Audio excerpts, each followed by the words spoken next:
Perhaps we need some outside universal threat to make us recognize this common bound.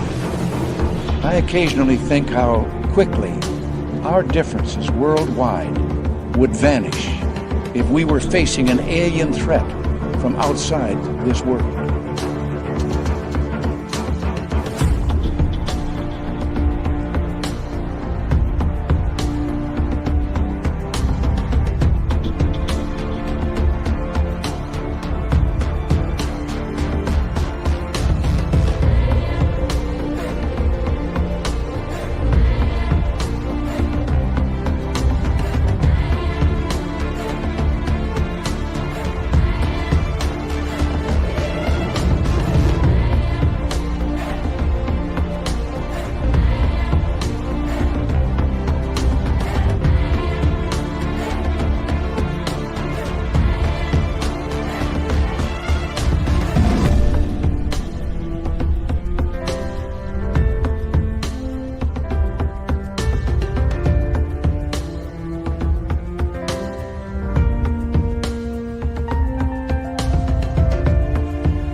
Good evening and welcome to Spaced Out Radio tonight. My name is Dave Scott. We're going to have a great night for Halloween night tonight. Psychic medium Karyn Reece is here. We're going to get into her story.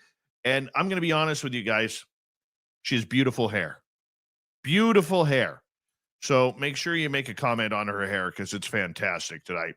Hey, we want to say hello to each and every one of you tonight, including Paramarv in the gold medal position, Tim Mothman in his goatee in the silver, and 11 with the bronze medal tonight. Kitty Cattywhack, how you doing? Maggie Shepard, thanks for resubbing to our YouTube membership. Appreciate that.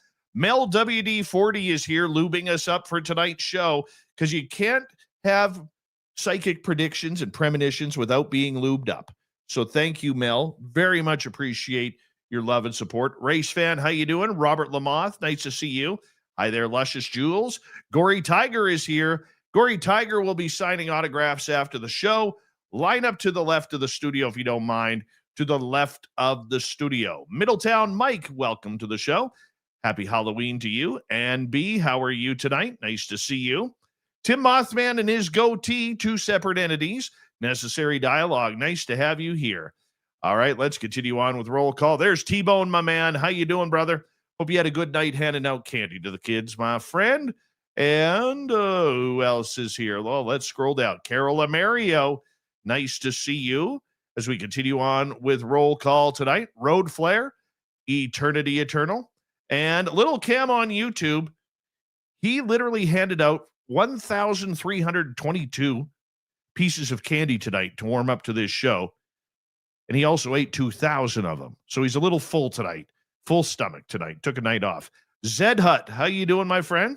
Maggie Shepard again. And who else is here? Kurt M. and Alpine Fur. What's happening?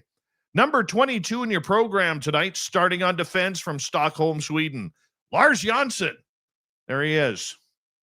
All right. Tyler 420, good to have you here. Deanna Ann is here. Deanna Ann will be signing autographs after the show as well. Line up to the right of the studio, if you don't mind, to the right of the studio. Stephen Finnegan, it's been a while. Good to see you here. And Doug Shelby is here. The Doug Shelby has arrived, which means we can officially start this show. Algaray over on Twitch ate 750 pieces of Halloween candy tonight. So he's had to do 1,500 push-ups in the last 28 minutes to wear off that chocolate buzz he has going. Excuse me. Scrolling on down, we say hello to Frankie B. Linda, how are you? Linda, what's going on? Jeff Steve Garvey is here. He'll hit a World Series home run for you. I'm Hardcore on X. Nice to see you. As we continue on with our roll call, there she is. Las Vegas beauty herself. Amy Vegas. Oh, how you doing, beautiful? Nice to see you. Jennifer, nice to have you here. Ms. Mary, nice to see you. Paramarv, always good to have you here, brother. And Josephus, how you doing? Nice to have you here. Dr. Bob, thanks for coming on in. Ozzy Ange, how's tomorrow looking? Am I alive tomorrow? Please give me an update so I know that I made it another day. If you don't mind, I'd appreciate that. Let's get the radio side going.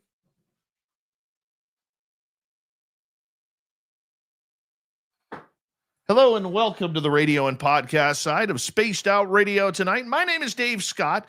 Happy Halloween to all of you as we are about to have psychic medium Karyn Reece on the show tonight. We are in roll call on YouTube saying hello to What in Tarnation, Super Crazy, Fapperoony going to a game 7. He's pretty happy. And who else is here? Bob Thorson, nice to have you here. And who else? Dennis Banky, been a while. Nice to have you back. We're caught up right now. Oh, there's Walter Kochabinski. Super Chat is open. It's a wonderful way to support what we do on this show on a nightly basis. And don't forget, you can shop at our Spaced Out Radio store. Why? We do not have ugly swag, people. No ugly swag. So make sure you check it on out. We'd appreciate it. We are 5 seconds away from launching. Hello, Jersey Kid. Welcome to SOR Chat. Throw those horns up, everybody. Let's rock.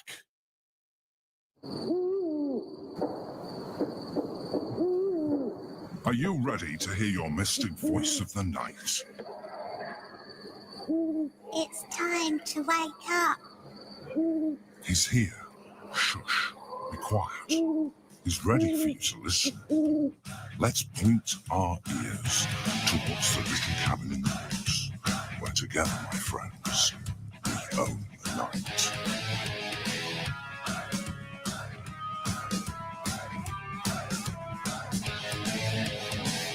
It's time for Spaced Out Radio with Dave Scott.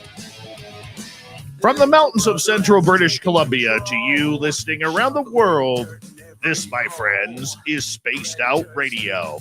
I am your host, Dave Scott, sitting in the captain's chair of SOR headquarters. We welcome you to tonight's show on our terrestrial affiliates around North America, digitally on every major podcast network. Our website, spacedoutradio.com. We have a plethora of features for you. Rock out to Bumblefoot, read the news wire, check out our swag as well. You can follow us on X at Spaced Out Radio, Instagram at Spaced Out Radio Show, and on Patreon in the Space Travelers Club. Tonight's show is brought to you by Chive Charities. Help make the world 10% happier by visiting Chive Charities today. You can find them on our website.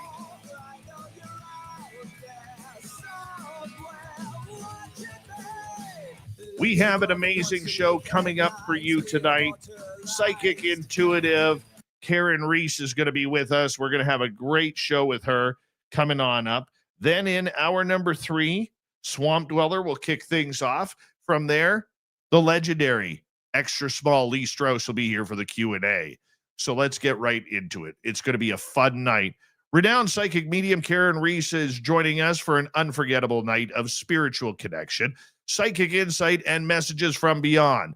With her incredible accuracy and compassionate approach, Karyn has helped thousands reconnect with loved ones on the other side, bringing comfort, guidance, and validation from the spirit world.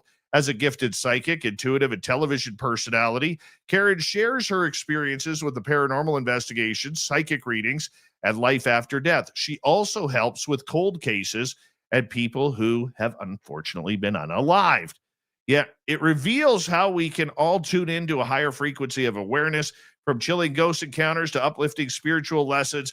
Karyn's wisdom reminds us that we are never truly alone and that love continues on the other side. Her website, Karyn Reece, that's KarynReece.com. Let's bring her on in, shall we? Because this is going to be a very fun night. Karyn Reece, welcome to Spaced Out Radio for the first time. How are you? Oh my God, fantastic. Amazing energy that you do have. And I'm excited. Thank you for having me.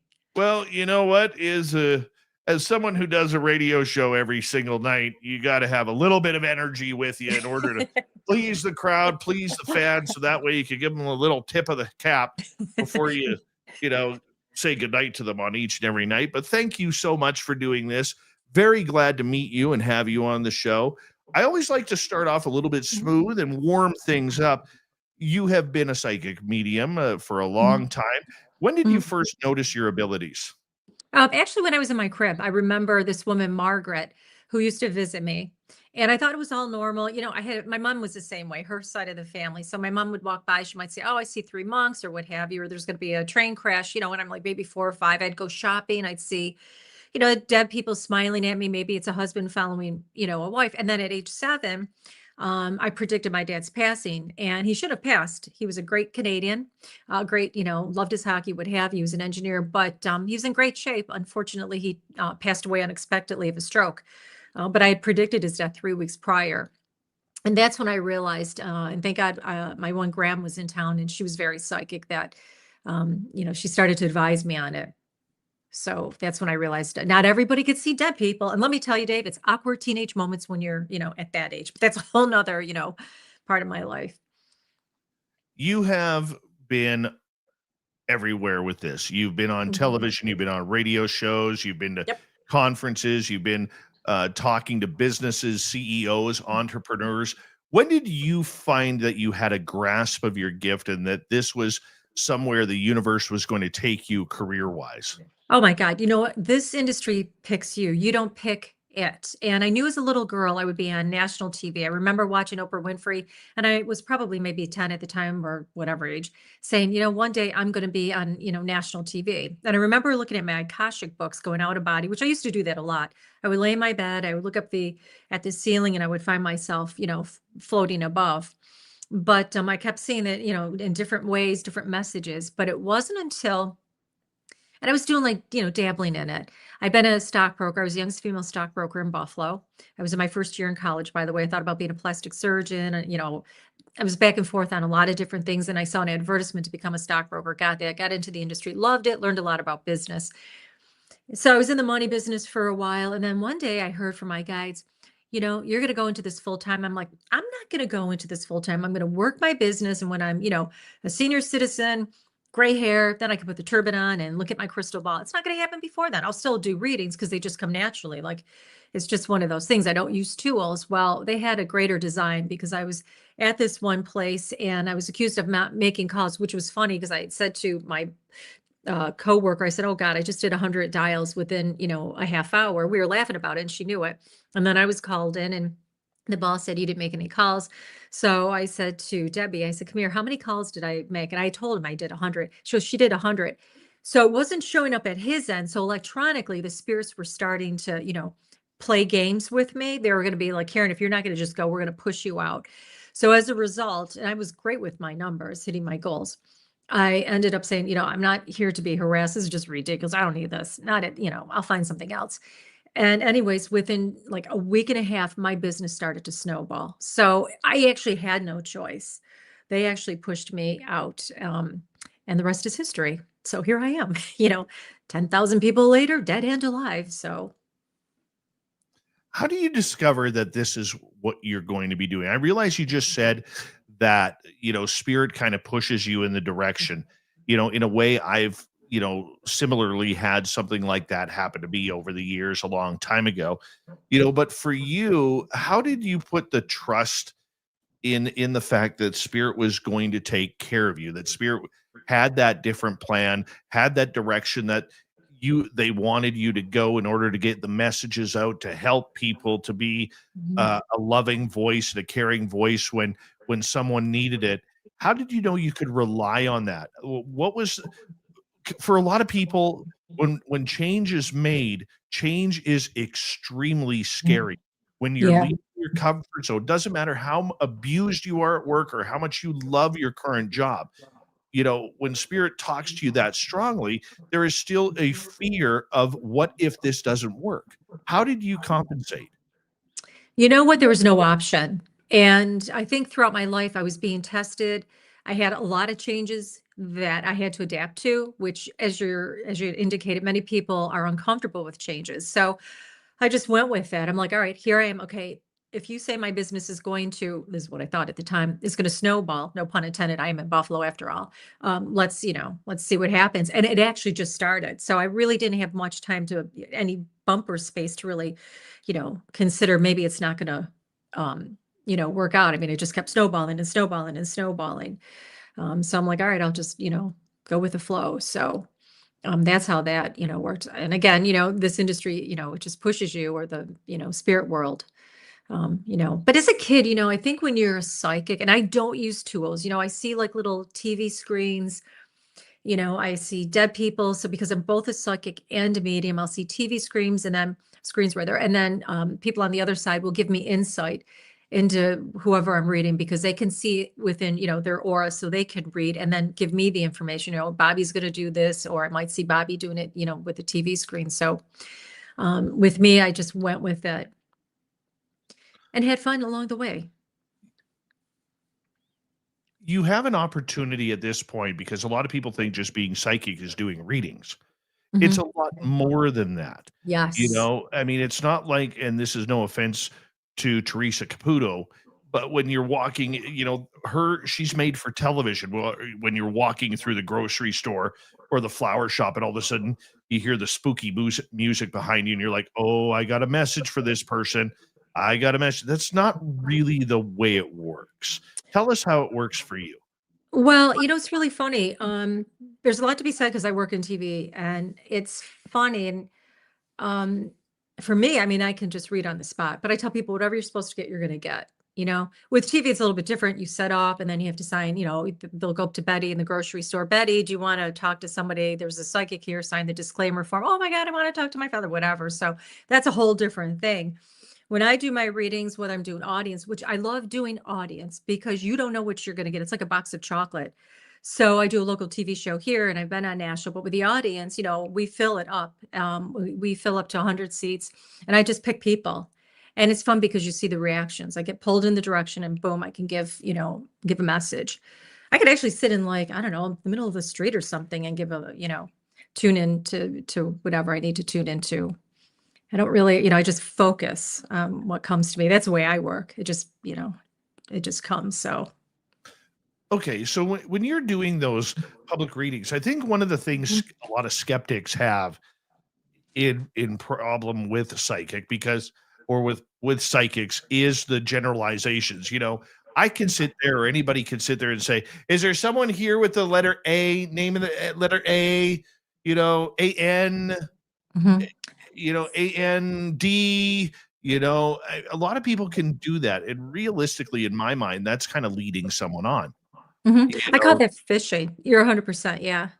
People read differently. When I read, usually if I'm doing audience, I'll look at somebody, and I mean, you can look at my work online, and I'll start, shooting information. I get it pretty rapidly. Sometimes people don't connect right away, but I'll start with, there's a David, there's a Tom, da da da. Your best friend is whatever. It starts coming in, or you just had a change of work, and I don't ask it, I say it, and then if they confirm it, you just made a change. There's a David connection. Oh yes, there's a David connection. So I don't say, is there a David? Because then you're going to have 10 people. Oh, I have a David. I have a David. I'll look at the person that I'm talking to. Occasionally, though, when you do audience, once in a blue moon, you might have a brother standing next to two women, and you're maybe looking at the one woman thinking that's where the brother's connecting to, when it's really the woman next to her. That occasionally can happen. But generally, for the most part, I just start, zoning in. What's it like to zone in? Sure doesn't involve my cooking, because I don't cook, but I just can tune in. I just connect, like I can feel the energy. I see energy like a line when I'm communicating or connecting with, a client. Because in my day-to-day practice, which are mostly phones, I do 3 phone days, and then one day I see in person for the local market, but I got clients all over. But I can actually sense or see. It's like a radio wave, no pun intended, right? We know about the frequency. So somebody's receiving, somebody's getting it. I can see the energy. I could feel the energy. And it's just an instant sense of knowing, because we're all connected at some level. I think we all are intuitive as well. Yeah. Yes. Okay. Some of us more than others. I know I try and be in tune.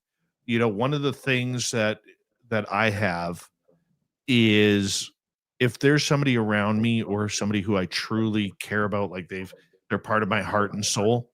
Hmm. Okay. If something happens to them, like health wise, like whether it's a parent or whether it's themselves, I can tell within a second if they're going to Hmm. be okay or not.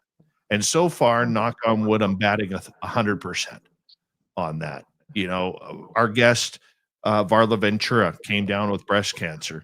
a number of Mm. months ago, and she's a monthly contributor, and she finally our last show came in, and that was her, back to her time slot where she comes in each and every time and every month, and we were talking about it a little bit about it, and I was just so matter of fact, like, you're fine, you know, you're not going to have any after effects. You're going to be great.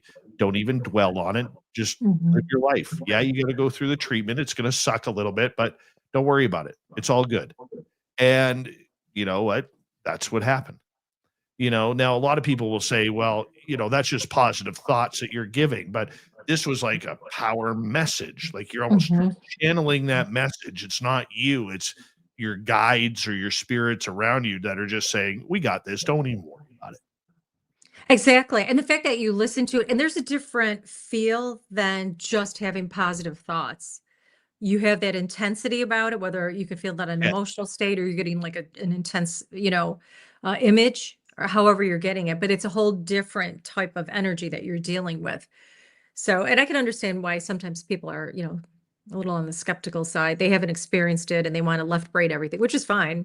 That's great. I mean, we need some left brainers. However, there's just some things that are outside this realm that you can actually explain. Like, I've actually walked outside of my body. I've had out of body experiences. We all have. So there's all different, energy sources that I think that we're not even aware of. Even scientists 100 years ago, our eyes could see shades of blue differently than they can today. Our eyes are evolving.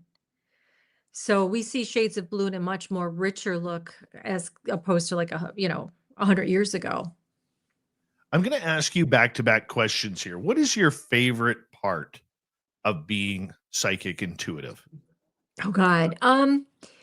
I love cracking cases. I find that fascinating. I love going into the mind of the killer. So not that that's my full-time practice, but I do get a ton of murder related cases. So that's always interesting. But I'd have to say I like to see the transformation with people. I do a lot of mediumship. I do a lot with, people that have lost their kids today, unfortunately. So when you can actually brighten somebody's life up, give them a little bit of hope and faith, and let them know, we're only here for a period of time. We all have a purpose here. We all have something meaningful to do. And I tell people life is like a game. We're always being tested. I'm a big believer in God. I'm not religious. I've seen, Jesus many of times growing up. I drew his portrait. I was artistically gifted, by the way, arts and science. I was very smart in.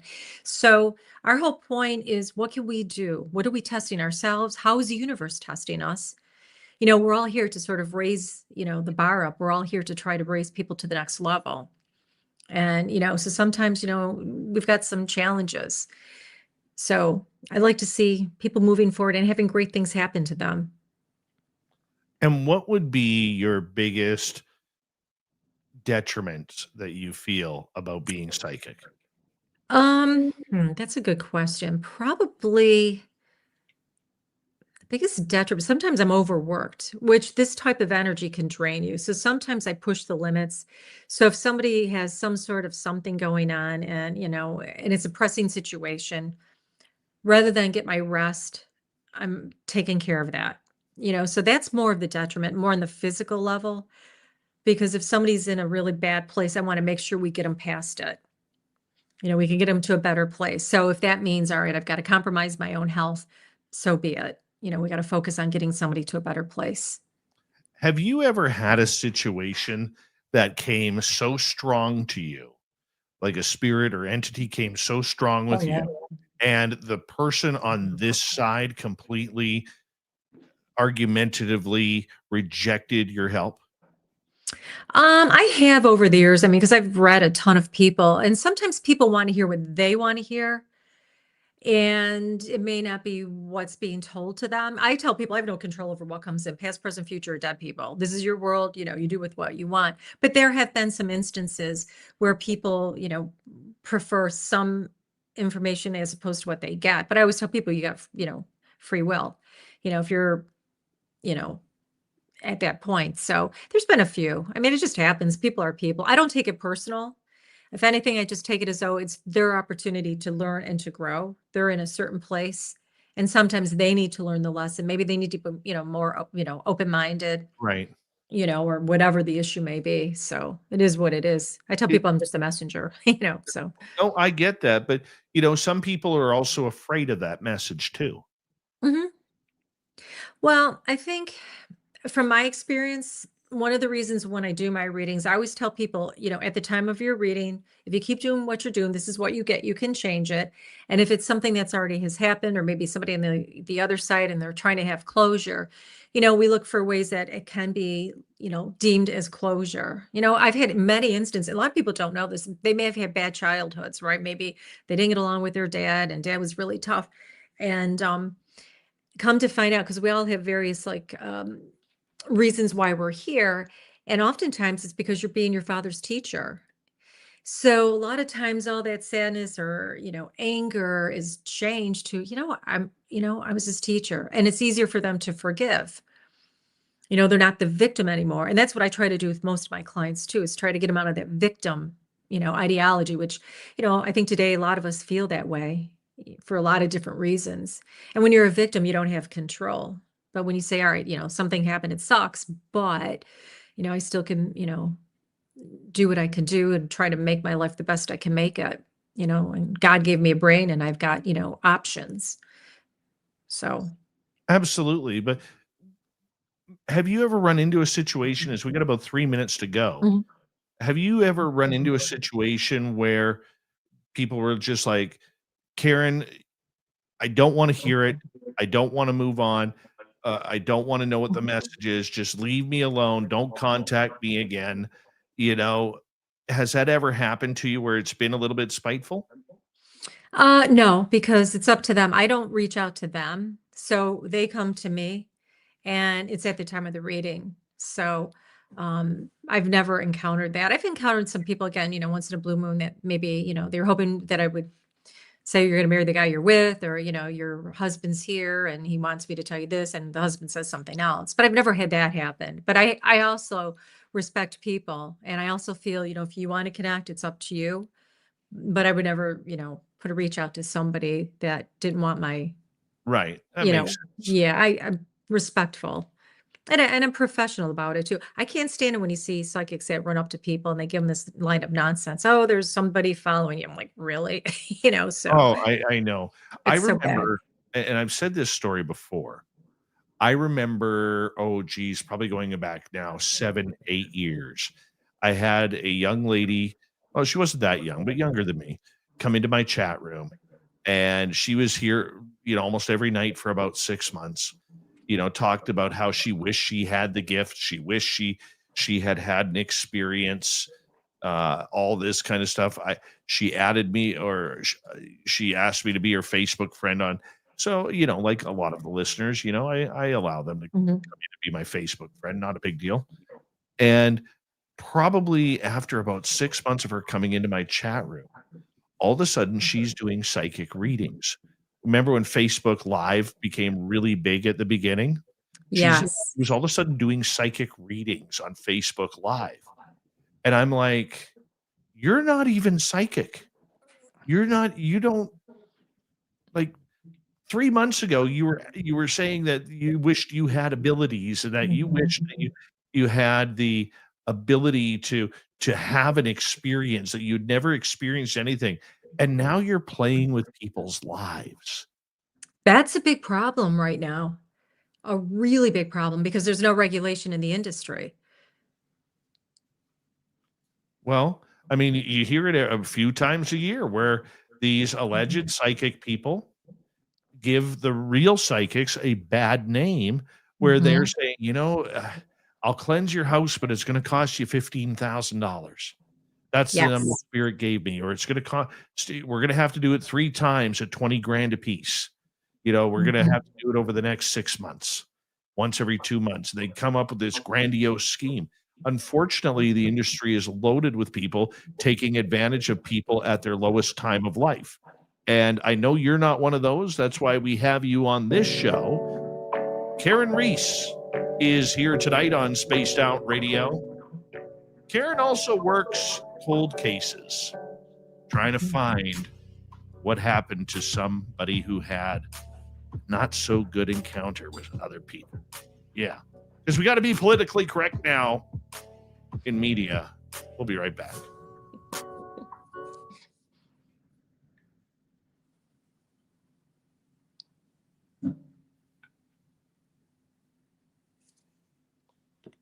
All right, we're clear. Good start. Oh my God, you got great questions. I don't script a single show. I can tell, and I like your hair too, by the way. Yeah. You would have liked it when it was longer. Oh, that's so funny. It's easier when it's shorter, though. I'll show you guys. Many people probably don't even remember this. Hold on, where's the photo? I'm gonna go back to where are we? 2020.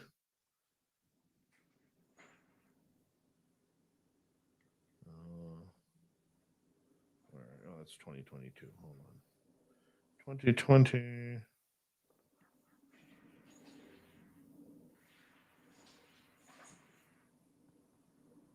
Was that it, or was it 2021? Maybe it was 2021. Oh, 2021. Hold on. Or was it 2022? What the hell? Am I off on my dates? Time flies when you're in our world. Yeah, no kidding. I think we're almost there.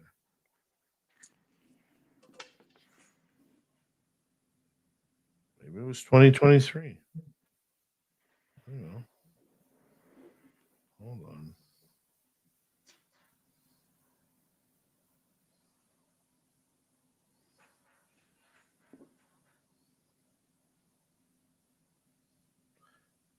Definitely not then. Back here somewhere.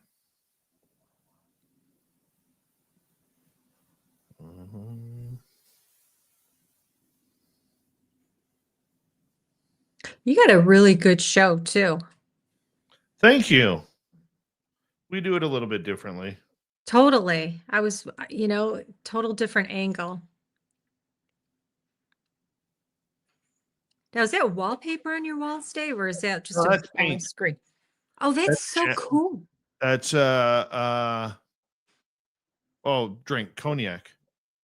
And if you looked at if you were able to see my ceiling, you would see that my ceiling is actually blueberry colored.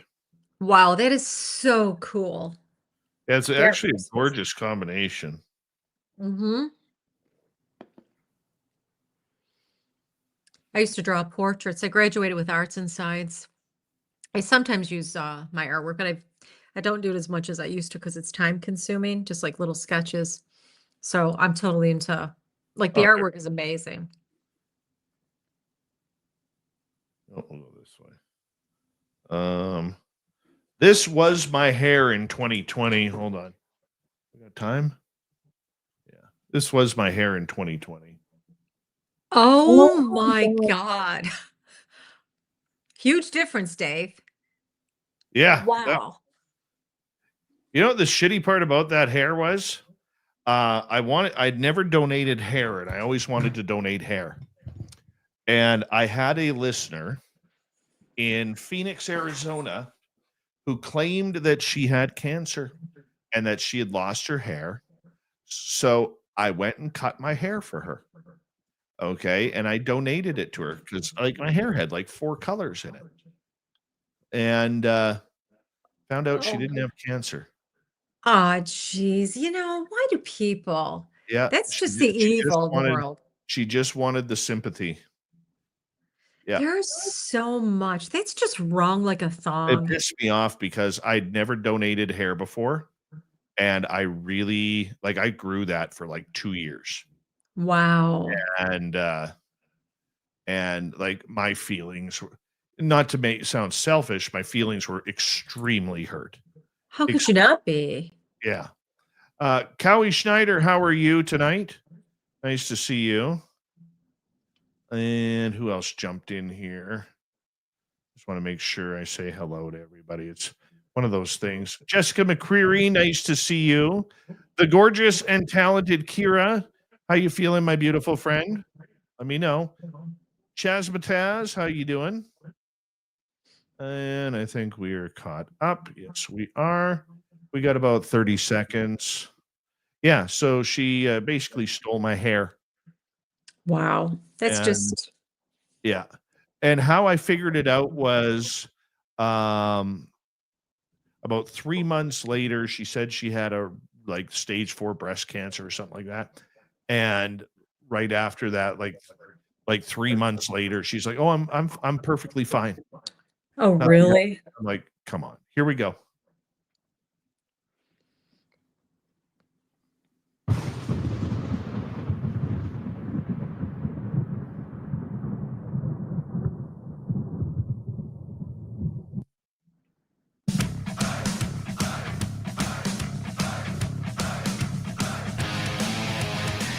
Here we go, the second half hour of Spaced Out Radio tonight. My name is Dave Scott. Thank you for tuning us in as we kick off November here with another month of awesomeness. Karyn Reece is our guest tonight, psychic medium extraordinaire. We'll get to her momentarily. But first, got to remind you that if you've missed portions of this show or others, you know our archives are always free on YouTube or any major podcast network. Why are they free? Because I want them that way. Everything's so expensive these days. How about Davey gives you something for free? All I want in return is hit subscribe or follow. It's a nice trade. Our website, spacedoutradio.com, we have a plethora of features for you. Rock out to Bumblefoot, read the news wire, check out our swag as well. You can follow us on X at Spaced Out Radio, Instagram at Spaced Out Radio Show, and on Patreon in the Space Travelers Club. Psychic medium Karyn Reece is here tonight on the show. You may have seen her on television. You may have got a reading of hers as well, but she is here to hang out with us. Karyn, thank you so much for being here. Her website, Karyn Reece, that's Karyn with a Y, Reece with 2 E's, well, 3 actually, .com, KarynReece.com. Welcome back. Thank you for being thank here. you. Oh, thank you. We've got plenty of people dead and alive today, Dave. That's good. Yeah, Yeah. Too bad they don't do the bloody dishes, but just saying. I hear you. I hear you. How We haunted can all is help. your house? What's that? How haunted is your house? Oh, it's very haunted. So 2 days ago, I decided to get some new remote controllers because, one of them died. I'm like, well, I'll just pick up a couple. TV was fine. My Samsung's only like 2 years old, 3 years old. Later that night, I was playing with the TV and my TV was frozen. Not a big deal. I unplugged it. Okay, whatever. Meanwhile, I heard somebody laughing. I get a lot of activity. I first have to back it off. In my world, I get activity all the time. I have visitors in my dreams the next day. That visitor is there in my dream because I'm reading their whoever I'm connecting it with. I might say, your brother Billy's here or your boyfriend Teddy's here, whatever. It's just I'm always active. I'll be driving and I'll get activity. Anyways, back to the TV.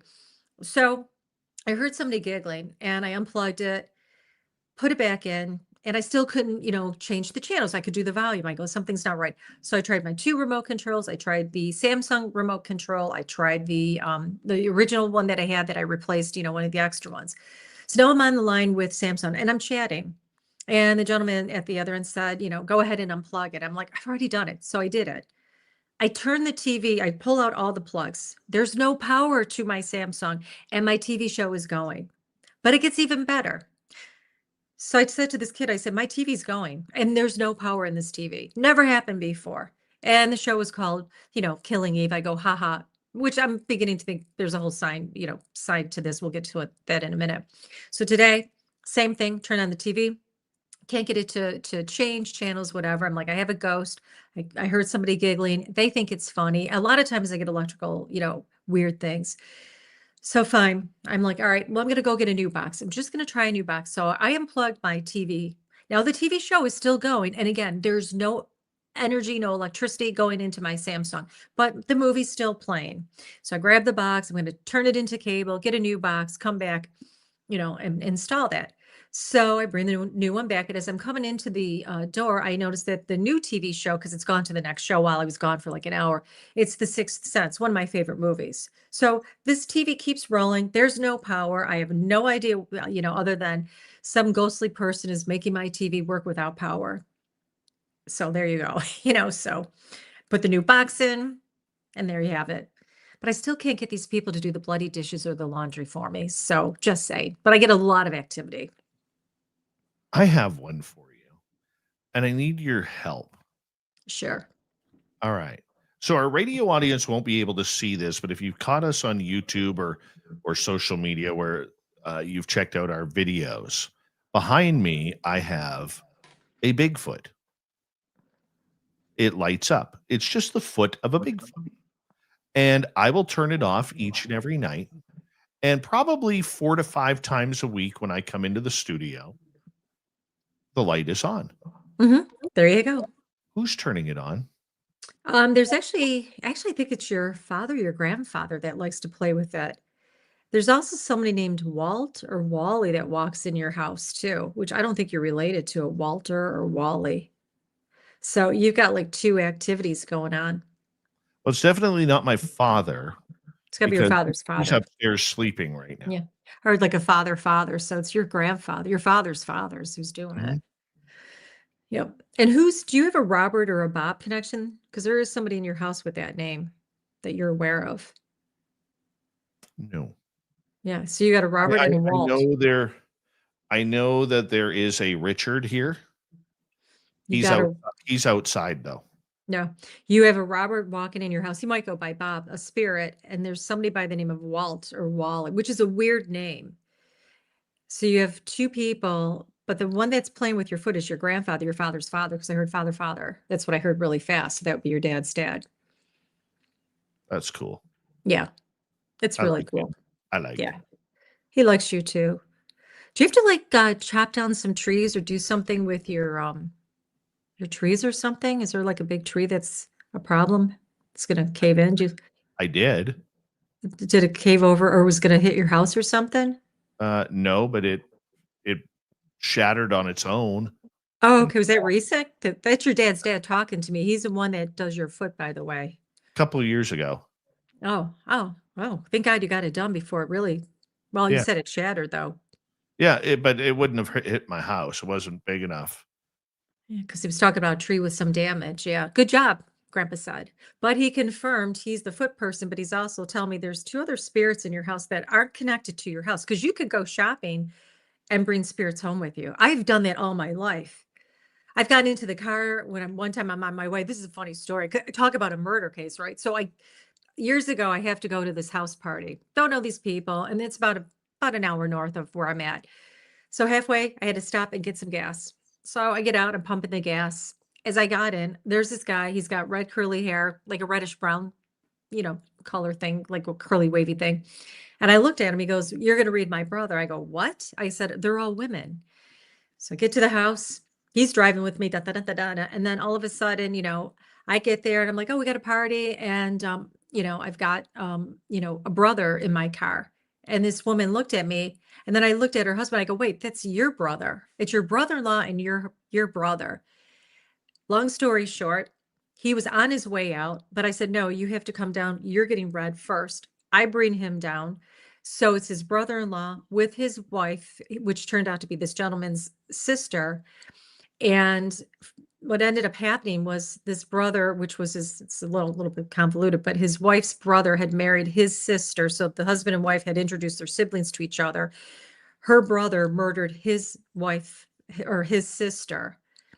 And the whole point of it was they were both there. It was a murder suicide, husband, wife. And he was like, "I can't believe this." And I said, "The whole point is he needs to say he's sorry to you for taking your sister's, life." And I said, "He jumped in the car with me on the way here." He goes, "I wasn't even supposed to have a reading." And I said, "Well, no, you weren't, but here you are." And he said, in 13 years of this whole devastating situation, he goes, "I've gone to many psychiatrists. I've never felt better till now." So the whole point was at least his brother-in-law finally gave him, the apology, and his sister was there. Now, they weren't together in the afterlife because they were in two different places, but he did come in to apologize. I get like the weirdest murder cases too, like just really strange. Well, let's get into that. How did you develop the enjoyment of dealing with cold cases, murder cases, missing people cases? You know, it started by people coming to me. Now I'm fascinated. I love to watch, information like serial, killer shows on TV. I find it fascinating, but I didn't go out seeking it. But over the years, it's just, I just have people coming to me. And the thing is, I don't advertise it on my website, but I'm always attracting, that energy. I'll tell you, I did a show a couple months ago and we were packed. We had about 150 people in the studio audience before I went out. And earlier that morning, before I even got to set, I'm like, oh my God, we're going to have murder today. When I got onto set, I said to the producer, I go, we've got a couple murders. I had 5 murders in the audience, totally unrelated. Like, what are the likely, or what is the likelihood that you would have, one murdered case? But I had 5 that day. The last show I did, I had 3 murders. And it's so weird because, again, people don't typically call me for that service, but, you just get these, it's an energy of attraction that goes out there. And again, I guess the universe likes to keep my life kind of exciting or interesting. You talk about this so nonchalantly. hmm Why? I always have people say that to me all the time. I'm like, it just is what it is. I guess when you grow up, and I'm not the only person in my family that, is a sensitive or a psychic or medium, whatever you want to say. So I just, it's my life. I live it. I don't think of anything, probably the way most people relate to their life. I relate to this aspect of my life as it's just my life. And you got to have a little fun too. No, And they say people like me are crazy. I tell people it's just because I see dead people. Some of the people out there are a little bit more crazier than me. what do you like about helping people with cold cases? Resolution, closure, answers to what, how. And the biggest concern I get with people, number one, do they feel pain? Are they okay? And do they know that we love them? So being able to connect those dots, that makes a big difference because you can see a change. Giving them maybe an understanding, because I'll go into the mind of a killer, I'll go into the mind of a victim. And rarely do you get instances where you'll have both the victim, and if it's a murder suicide, both of them coming in. I get those cases too, like the one that I just mentioned a few minutes ago. But if it's a straight murder, I'll pull the victim in. I'll go into the mind of the murderer who's still walking. I'll know whether or not they've done other, murders, if it's a serial case, or if it's just some sort of, straight murder case. Do you work with police or do you work with just Mhm. individuals like a private investigator? I work a lot with private families and police. So, So, how does this happen? Take us through the beginning of how this happens for you. so I might get a call, or I might have somebody like at my in my audience, and as a result, they'll get in touch with me, and then I'll do a regular reading with them. We'll go over, your sister's here. Yes, she was murdered. Her husband's name is Sam. He's got these really big hands, and so on and so forth. He's not connected. I just worked on something very big recently. And in fact, I even said, I'll, depending on the cases, let me back that up, but I'll even tell people if the person hasn't been caught, this is when I see them getting caught, or this is what I see them wearing. And then oftentimes they'll have me connect in with, whatever law enforcement that they're working with. Law enforcement is funny because I have a lot of friends that are law enforcement and they're a lot of fun. But for the people that, are outside of my local area that I don't have a friendship with, they're sometimes a little strange about it. But I will say a lot of psychics go into law enforcement. They get that pit in their stomach. They just know they're on the track of something. So they tend to be a little bit more open-minded. And then you get some that, really need you to prove a few pointers and, for them to really believe. But to me, it's keeping my eye on the ball. If we can get closure, answers, and get people to move into a better place, that's what it's all about. Take us through a case that Mhm. that you worked. What's your favorite case you've worked? Tell us about it. Um, God, I've worked on so many. One was a serial murder case, and it's a weird case. Let me see how I can put it out there without really revealing. I'll tell you another case because you might pick up on it. So I'll tell you actually a really good case. I was called on a radio station up in Rochester a few years back, and it was really funny. So this woman calls up, and I made the point. I said, "There's a Carolina connection." I gave some information. It was a young girl. She went missing. I said, and I don't know how I said it, but it implied that she was murdered. And I said the perpetrator's name was Ed. And the woman at the other end's like, "Oh my God, we think that this gentleman's name is Ed." I said, "Well, you need to get a hold of me because I don't want Ed to listen to me." Sorry, Ed, you've been blown in. Don't come knocking on my door. And anyways, long story short, I then followed up with her on a private one-on-one session. So she came in that way. But down the road, it turned out the person that I mentioned, I knew nothing about this lady. His name was Ed. He had murdered this young lady. Oh, and I'll tell you another really good one too. And he was arrested. So everything I said, but I brought her in because I was getting information on radio and I got to watch what I say on live because, I could be at risk as well if they're not caught. And I don't want to blow a case either. But I know when I'm going to die. Can I just tell you that I'm really good with, knowing when people are going to pass. So that's a whole nother story. But another interesting case, I was on my show doing the live audience, and this is a few years ago. So the show had ended, everybody's in the seat and they're all clapping, whatever. I'm walking past the audience. I look at this one woman, I go, "Oh my God, your niece said she's okay." Your niece, I think her name was, we'll just say Sabrina for lack of a better word. I said, "Sabrina's here, your niece, and she said she's okay. Please tell her dad she's okay and that she loves him. I believe that's your brother." Now, I was literally walking past this woman and she looked at me and she's like, "What?" She goes, "My niece is alive." And I said, I said, "Okay, whatever." So anyways, this was a Saturday. Well, I get a call Monday night. Her brother's daughter was murdered in the Carolinas, and nobody knew about the murder till Monday morning. Her brother had called her. He had just found out that his daughter had been murdered, but she had already been here ahead of time, 2 days ahead of time before anybody knew about the murder case, talking to me, which I was talking to her, which I think is kind of cool, because she had no idea, or unfortunately, her father, and she was murdered by, her boyfriend, which, that's a whole nother thing. So it's kind of funny how, we're all connected at some level. And we don't always think of it that way because when we're in the physical, we're so like linear. We're so like, we don't feel connected, but we really are.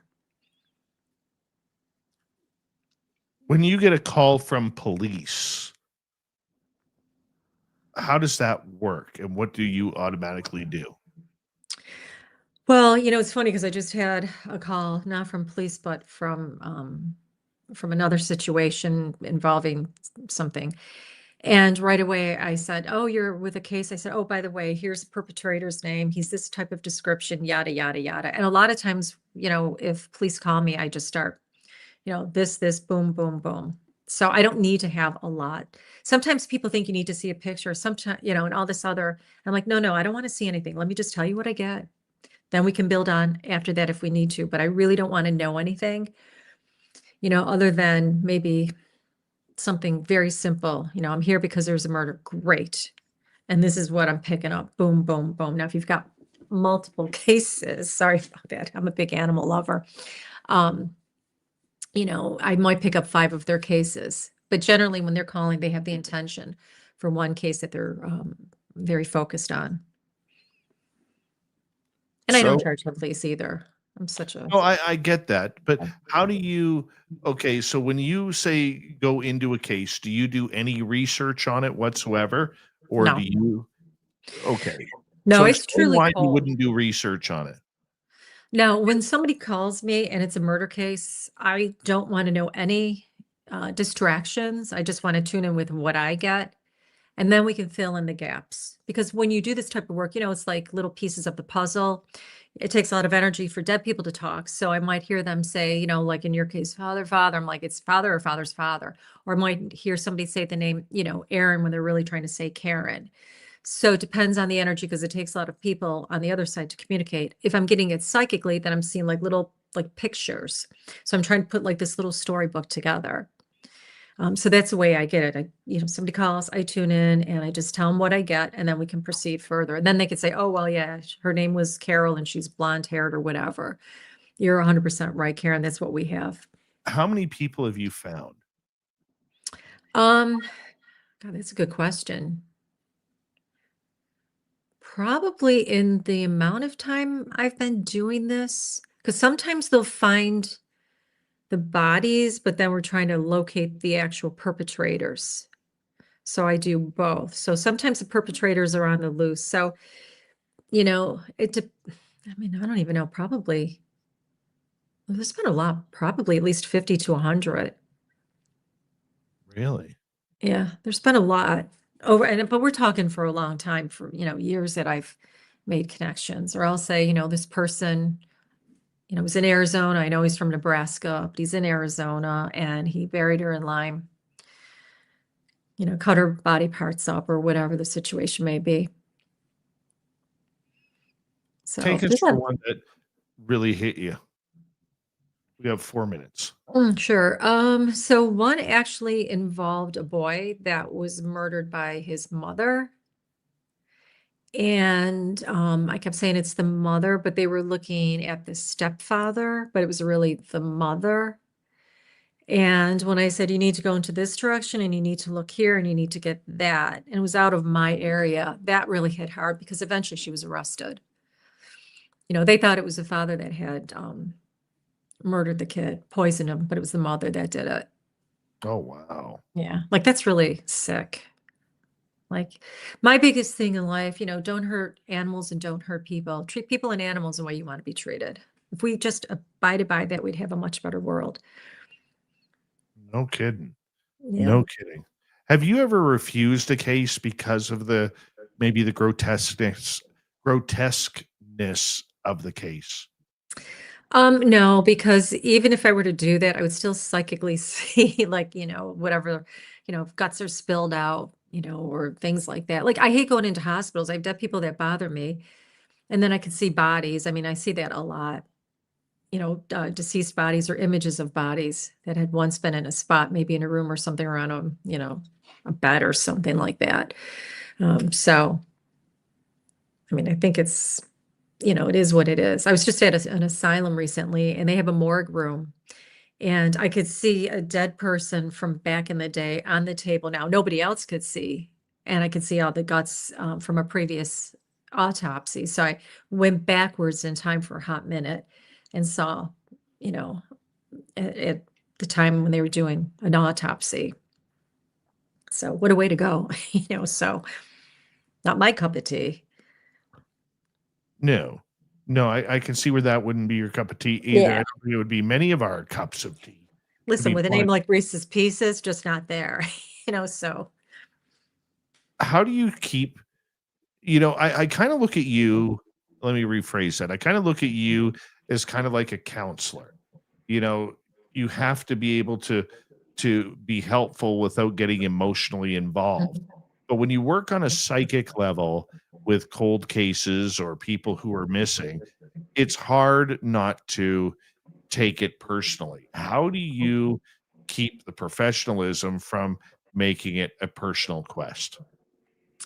Well, I do have the desire to help solve the problem. So that part is personal. But when I'm focusing on what I need to focus on, I get into the mindset and I've trained myself since I was a kid. And I think that's just, something that develops over time, or at least in my case, where I need to focus on getting a result. Can change what's happened, but we got to get some results in order to have closure, to get people to the next level, to give some understanding, to make that connection so people can move on with their lives. Because here's the thing, people on the other side, they want us to be happy. I always tell people, if you were on the other side, you would want whoever you're connected with to be here, happy, and living their life to the fullest, because eventually they're going to get over to the other side. We all have our work here. So I try to stay more focused in terms of what is our actual, strategy, what's our target, what is our, what's our game plan? And, I get into that mindset. Because if I get caught up in the emotion, then I won't get the work done. And, to me, our priority is just getting that. We need to get that answer so that, who's ever the family or loved one's going to have that benefit so that they can actually, have a life. I'm going to get you to hold on right there because we are going to go to break here at the top of the hour. When we return on Spaced Out Radio, we are going to turn it over to our audience, take a bunch of audience questions, as well as have more understanding of the psychic connection that Karyn Reece has and how she helps her clientele from everything from psychic readings to helping find missing people. It's pretty awesome. And we're going to continue it on Spaced Out Radio tonight.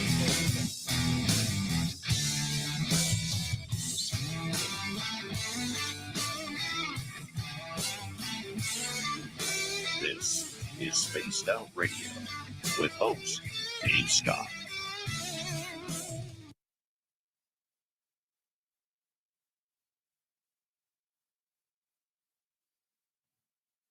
All right, we are clear. Reminder to our audience, we do not do readings on this show. And it's not fair to our guest all of a sudden say do a bunch of readings, but we never do readings on this show. So if you have questions, put them in capital letters. They can pertain to everything else but readings. We don't do readings on this show. Just a reminder. So there you go. We're going to take a quick break. I'm going to put you back in the green room and I'll be right back. Okay. Sounds good. We got about 5 minutes.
I am back. Let's bring in our fun friend, Karyn. There's Buongiorno. I was just shopping on the QVC app. Thanks, you saved me. You gave me intervention, Dave. excellent. Excellent. Yes, you're funny, by the way. Mm. Just looking, make sure we got questions in here.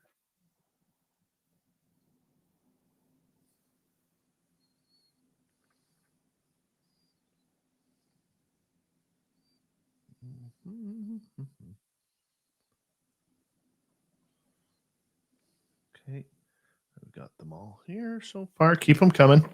We got 30 seconds. Thank you to T-Bone for the great super chat. Maggie re-upping for our YouTube membership. We greatly appreciate it. Thank you very, very much. Don't forget, we got brand new swag at our Spaced Out Radio store. You want to check it on out because it's really cool, especially the Roswell one. It's really cool. Bigfoot, Michigan Rob, how you doing, buddy? Nice to see you. And here we go in 5 seconds.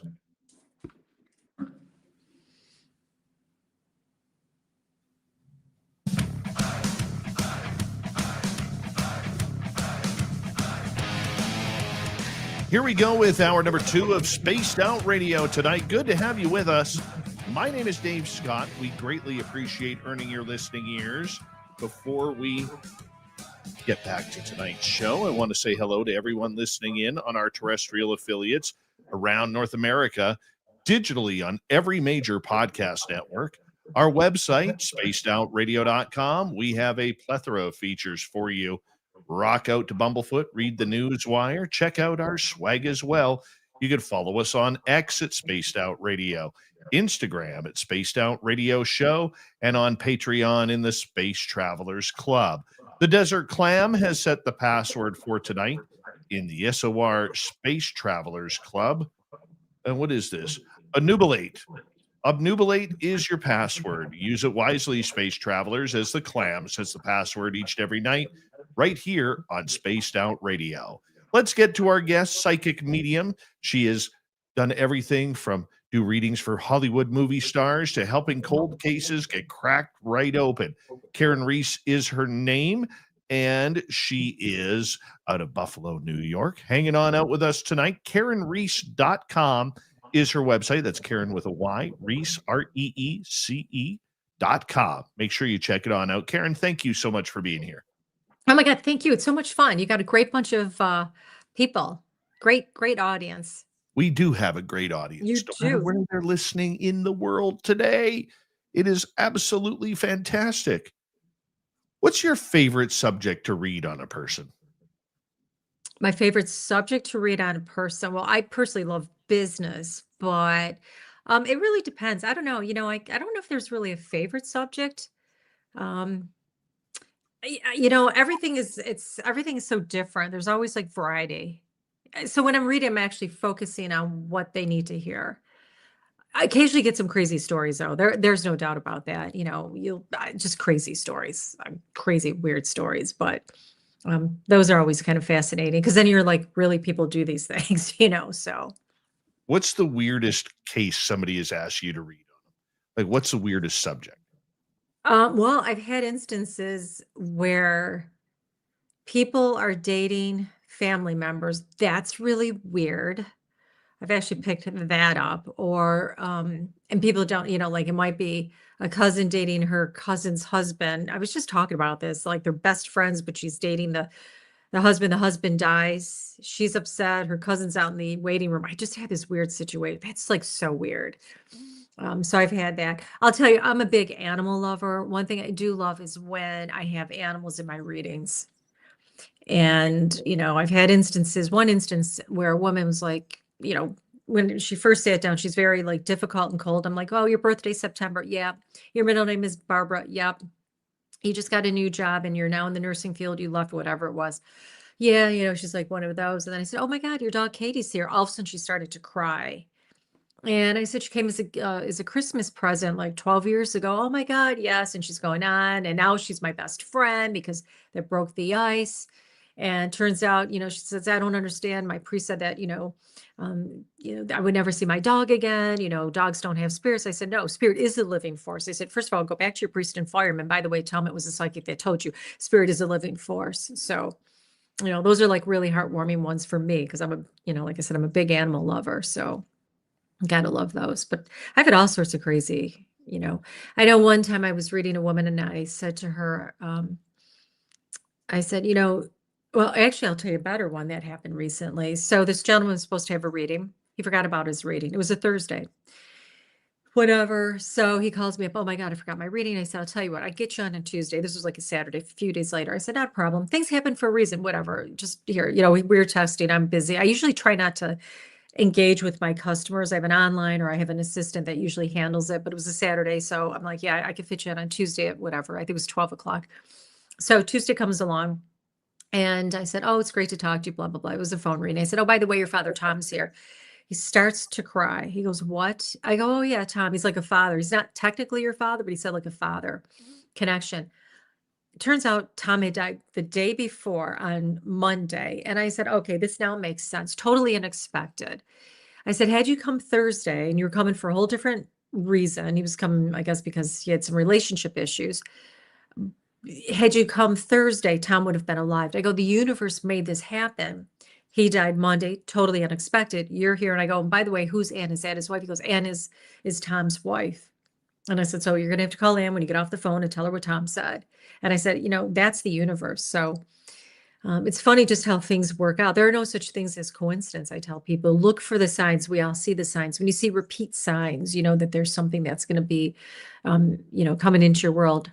And it's not always like these big things either. I think people get these ideas that they got to have these big revelations. And I'm like, sometimes it's just little whispers in life that are going to make a big difference in your life. And sometimes it's fun too. It's not always profound. Sometimes the universe loves to play jokes on you or divine guidance. I think that's wonderful. I really do think that's wonderful when the divine guidance comes to you. How do you, okay, so what if spirit contacts you? Okay, how do you deal with that? And they're like, hey, I need some help, trying to figure out, there's a lot of people asking questions about me. How do you deal with a situation like that where all of a sudden you're getting called from a spirit to help out? Oh, I've had that. I'll tell you a really good one. And so this is years ago. I woke up. I need to get my coffee. Don't bother me till I have my coffee. I can wake up at 5 in the morning, which I normally do. And I really don't go to bed before 1, 2 o'clock in the morning. So like, I just don't really sleep that much, but don't bother me till I get my coffee, got up, threw my clothes on, didn't even take a shower, ran. I'm like, I got to get my coffee. I got to get my day going. Cause whatever. So as I get my coffee, I turn around and there's somebody in my back seat. He goes, hi. And I'm like, hi. And he said, I need you to talk to my family. So I'm driving. And all of a sudden I started to get into like this really weird state. And I'm going by this funeral home on my way back to my house after I got my coffee. And I started to go and he goes, you need to go in there and tell my mother I'm okay. And he said, my name is Aaron. I go, what? And I'm like, started to drive. I go, wait a minute. I go, what am I doing? I go, I don't even know you. So I go, I didn't even take a shower. I'm not going to just go in there. I don't believe people should do that, by the way. I think that's the biggest, hokiest thing. I think it's just an abuse of power. It's unprofessional, whatever. It's unethical. I could go on and on. I said, look, Aaron, I'm not going to go in there. I don't even know you. I said, if it's meant to be somebody, your mom will get a hold of me somehow, whatever. So, I mean, I literally was starting to turn and then I realized I was in this catatonic state for lack of a better word. So I get home. A week later, this woman, Marilyn, comes for a reading and she sits down. I go, oh my God, there's this kid, Aaron, here. And I'm like, Aaron, wait a minute. And I said, he just died. And she said, yes, he was in the military. You can look him up online. She goes, that's my cousin's son. I go, you won't believe the story. And I told her the story and the rest is history. So I'm now friends with his family. Sorry about that, everybody. I told you I'm an animal lover. This one's really bad. He's so cute though. But anyways. Okay, so for a lot of people who may be skeptical about things that you or any other psychic does, one of the questions you probably already get, you'll probably eye roll me for asking this, but I'm going to ask about it anyways. And that is, a lot of people will say, well, how come you just can't predict the lottery numbers? I have I actually have. So, funny story. And by the way, I was just at the casino last week. And I tell people if you're meant to win, if that's part of your path, that will come to you. Case in point, probably about 10 years ago, my mom called and she goes, "Oh, Uncle Patty's going to Vegas." I said, "I don't see him winning, but I do see him winning these 5 numbers on the lottery." He went to Vegas, came home, he lost. He played those 5 out of the 7 numbers and he won $10,000. Well, So, that's kind of cool. but I didn't get my shark, cut out of it. I do like watching, Shark Tank and the Canadian version. So Yeah. just saying, and I was just at the casino. Well, funny story. I said to my guys, I said, "Yeah, I want to win the lottery, the big lottery that we just hit in New York State." And they kept saying 4. I go, "No, not $4, like 4 and add 6 zeros to that. That would work." And they kept saying 4, 4. Well, I played the lottery. I'm like, well, I feel this number's good, this number's this good. And I can always tell when I'm going to win, by the way. I don't win big, but I'll always be like, I'm going to win. I'm going to win $50 here, $20 here. I do the scratch offs. I don't know why. I just find them to be fun. But anyways, I get the lottery. I turn it in. It's $4. I go, "Isn't that really funny?" My guys think that's hilarious. I'll tell you a funny Ouija board story. Okay. This happened in 2013. It was August of 2013, I believe. And we're on this spirit board.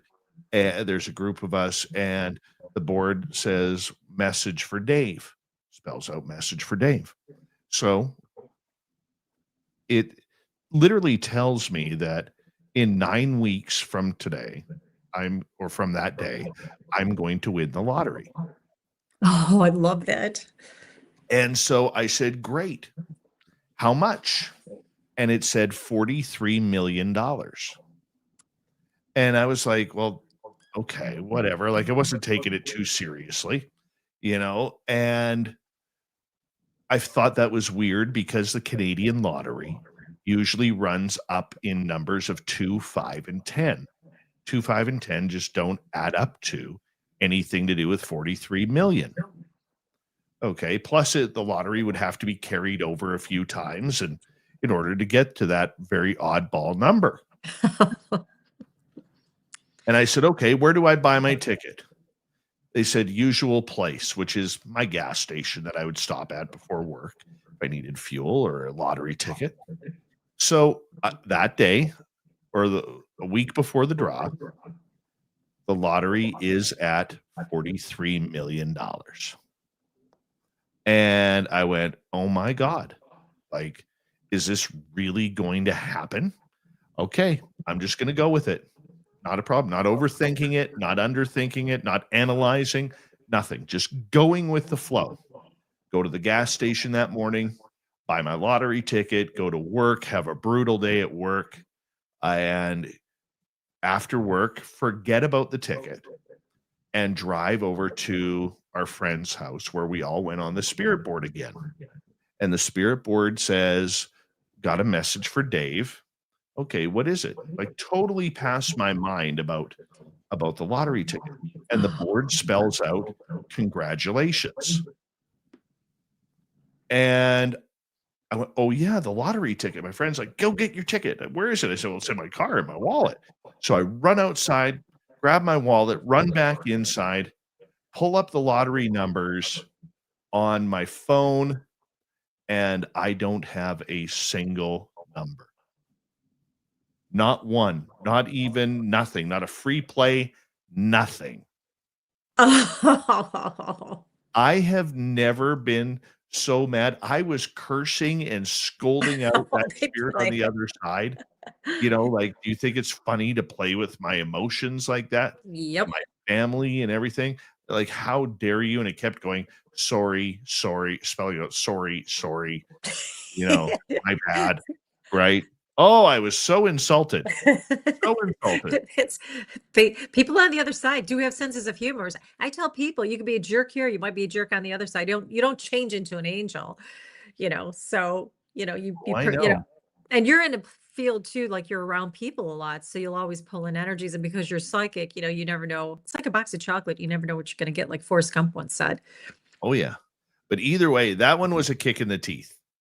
And I never used a spirit board after that because, except one other time, because I was just so angry about that situation, but I mean, it is what it is. So what can you do? Right? What can Yeah, you do? I was at a Halloween party years ago, and I didn't know because nobody was dressed up. I was in the basement. I must have read 10 people at the time. The last person comes down and they said, "Well, how many candy corns are in the jar?" I go, 462. Well, they won whatever the prize was. And people came down to me later and I'm like, "Well, why didn't you tell me?" I go, "First of all, I didn't know that there was a candy corn jar because I'm just reading whatever comes. And secondly, I guess you weren't meant to win it. The person who guessed it properly based on what I gave them, was meant to win it." So, gotta like the sense of humor though, on the other side. Oh, absolutely. Absolutely. You got to love that. So, I mean, how do you, before we get to audience questions here, how do you deal with that when spirit leads you astray, but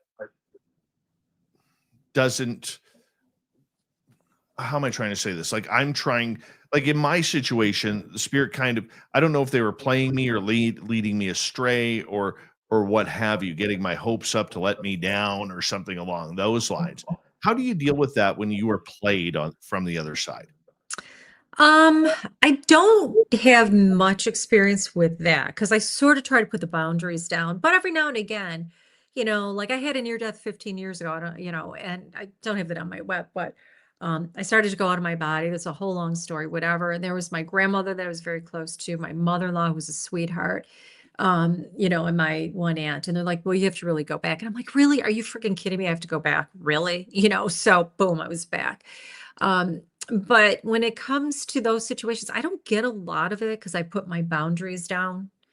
And when things kind of go awry and I'm like, all right, like, for the $4, I'm like, I just see a $4. I want six zeros. And then on my lottery ticket was $4. I'm like, yeah, thanks a lot, guys.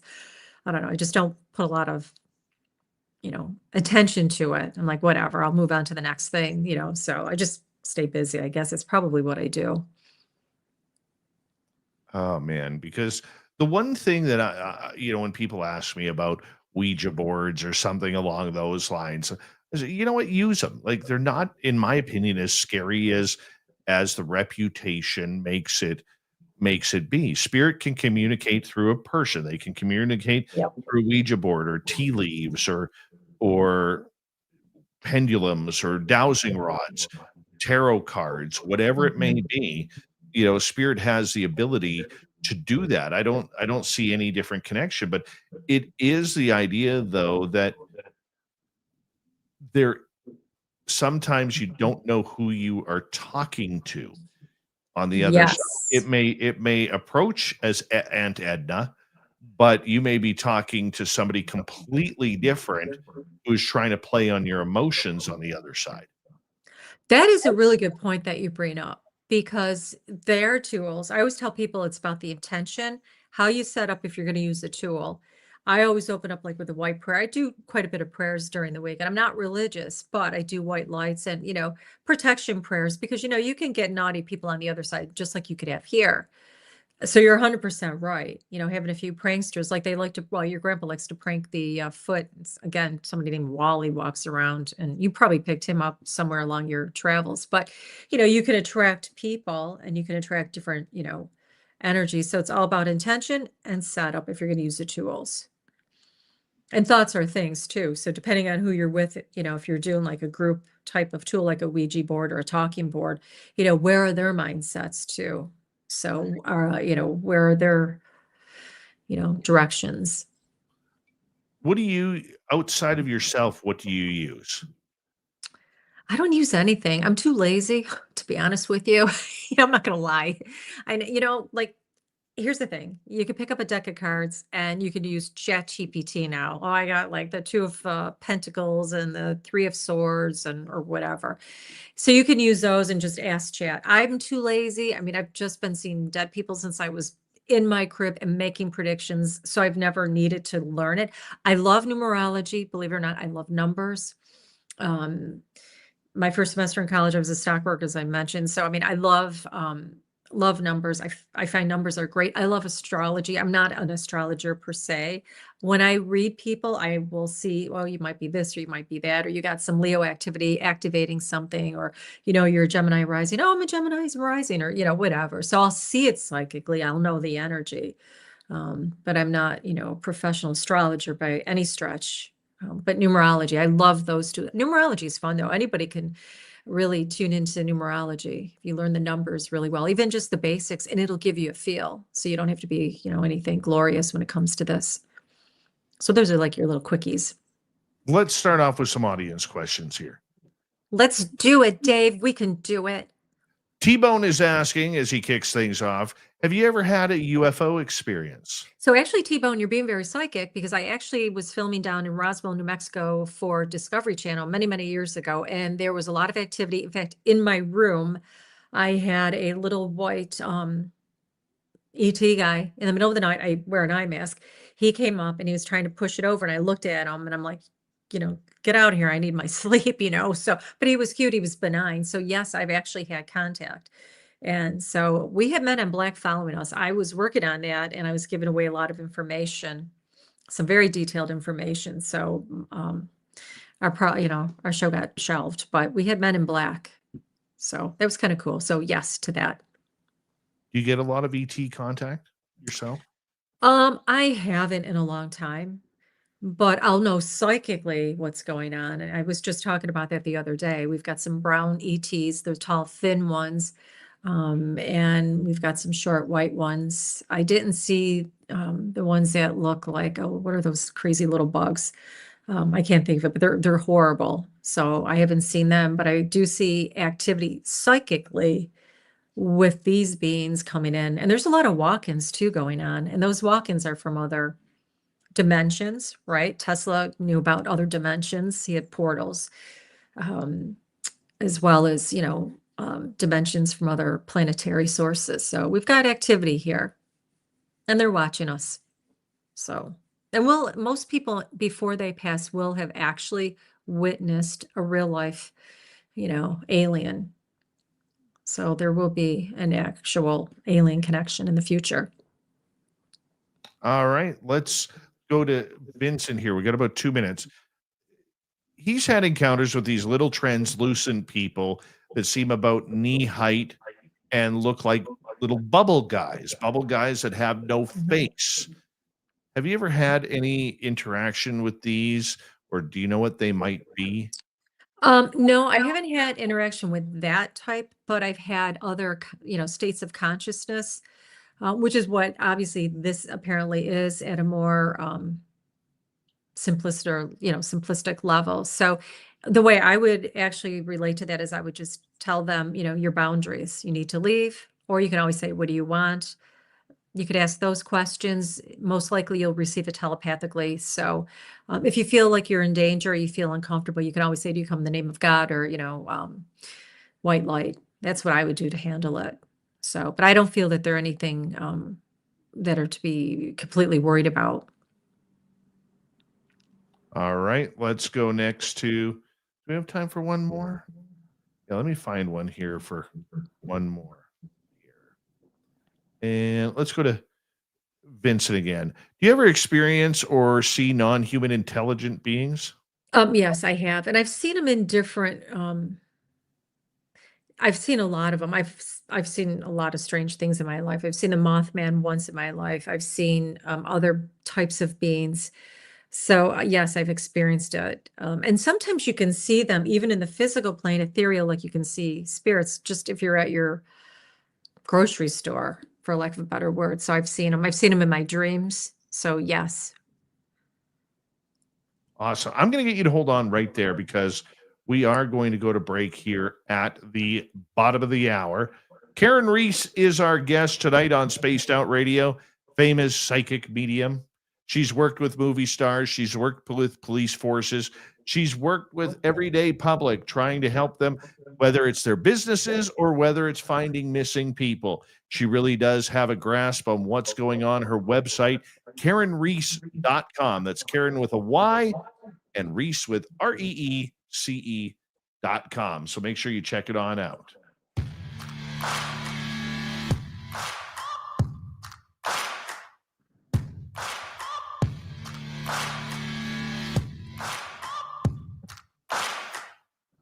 You're listening to Spaced Out Radio with your host, Dave Scott.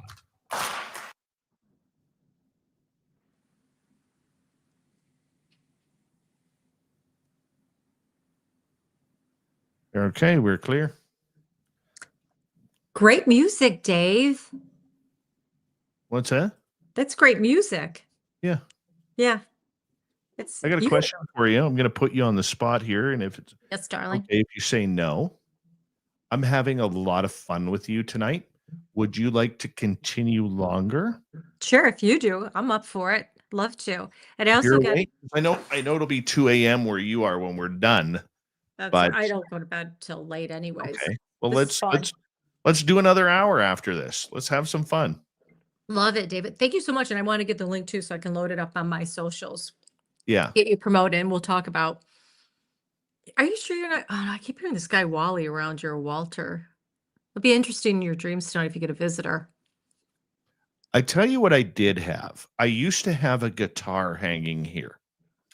And one of my listeners that I do not know what his name was, except for his chat room name. His chat room name was Ethereal Aura. I knew he was from Denmark. Oh, wow. And one night he popped in about 2.5 years ago. And it was after the show, and he said, I've come to say goodbye.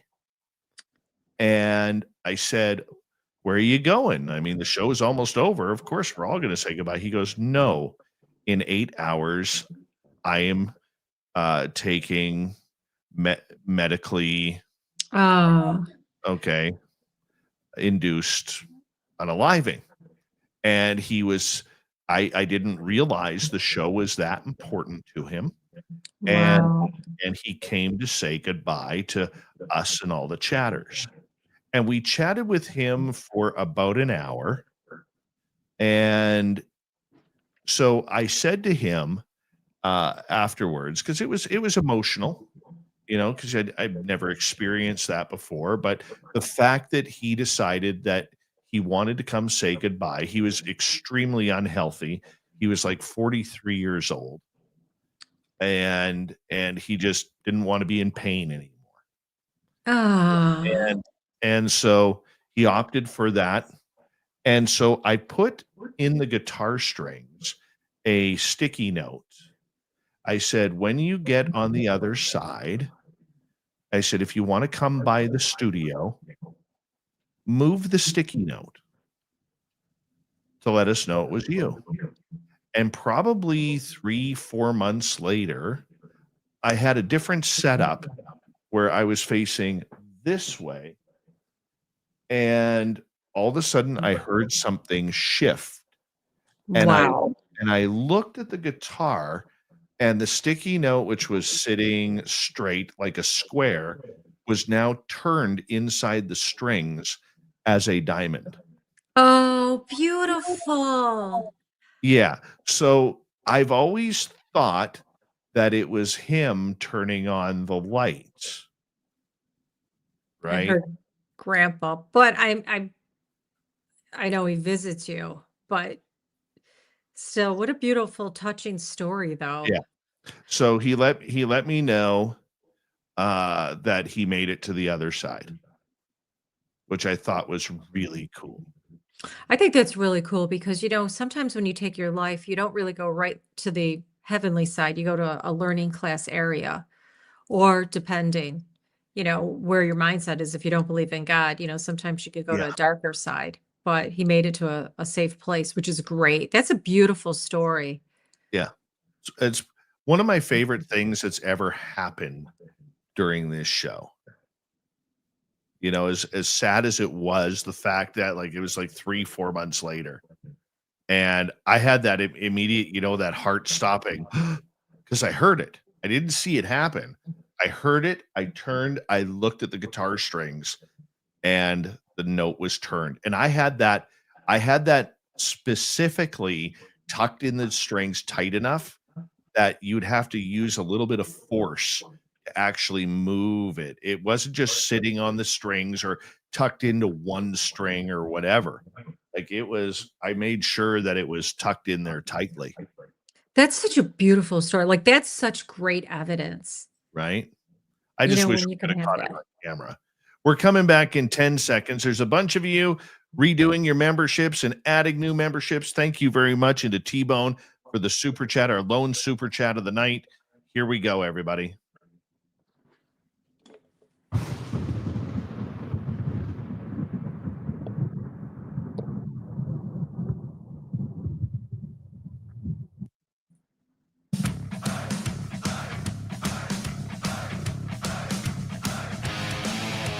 We're into the second half of Spaced Out Radio tonight. My name is Dave Scott.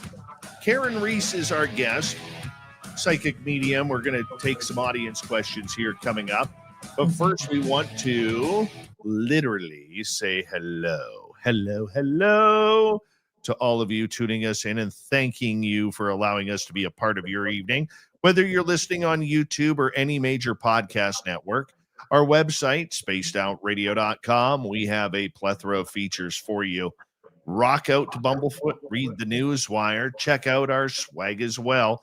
You can follow us on X at Spaced Out Radio, Instagram at Spaced Out Radio Show, and on Patreon in the Space Travelers Club.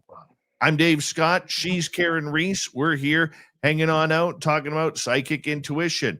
Everything from readings to, you guessed it, working with famous people, working with businesses, CEOs, working with cold case files. Karyn does it all. And we're so thankful she's here tonight. Karyn, thank you for being here. Oh my God, thank you. I'm having fun. You got I'm telling you, you got great energy with your audience because I could actually feel their energy. So, as they Well, say, like attracts like. I appreciate that. You know, I rule my chat room with an iron fist, so they have to be nice. An iron For foot. those listening on the radio, anytime you want to catch a show live, you can watch us on YouTube and join the chat room there. There's good people there. I mean, sure, there's a couple of, Toronto Maple Leafs fans, but, we forgive them for that. So that's quite okay. All right, let's get back to audience questions here. Let's start off with Sandra here, who is asking, a couple of lakes have had bodies found in them. Have you ever been asked to look into drownings or missing people within, say, the Great Lakes?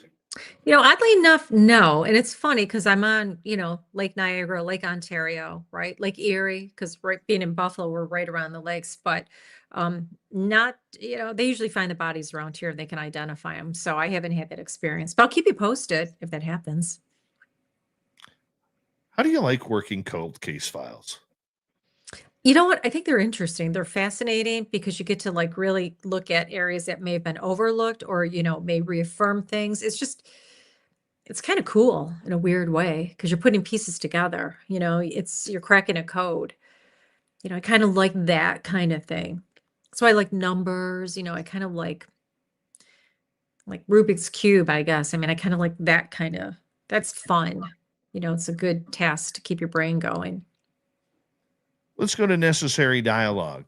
Are you able to tell if someone is related to someone like son and mother that, say, didn't know this before?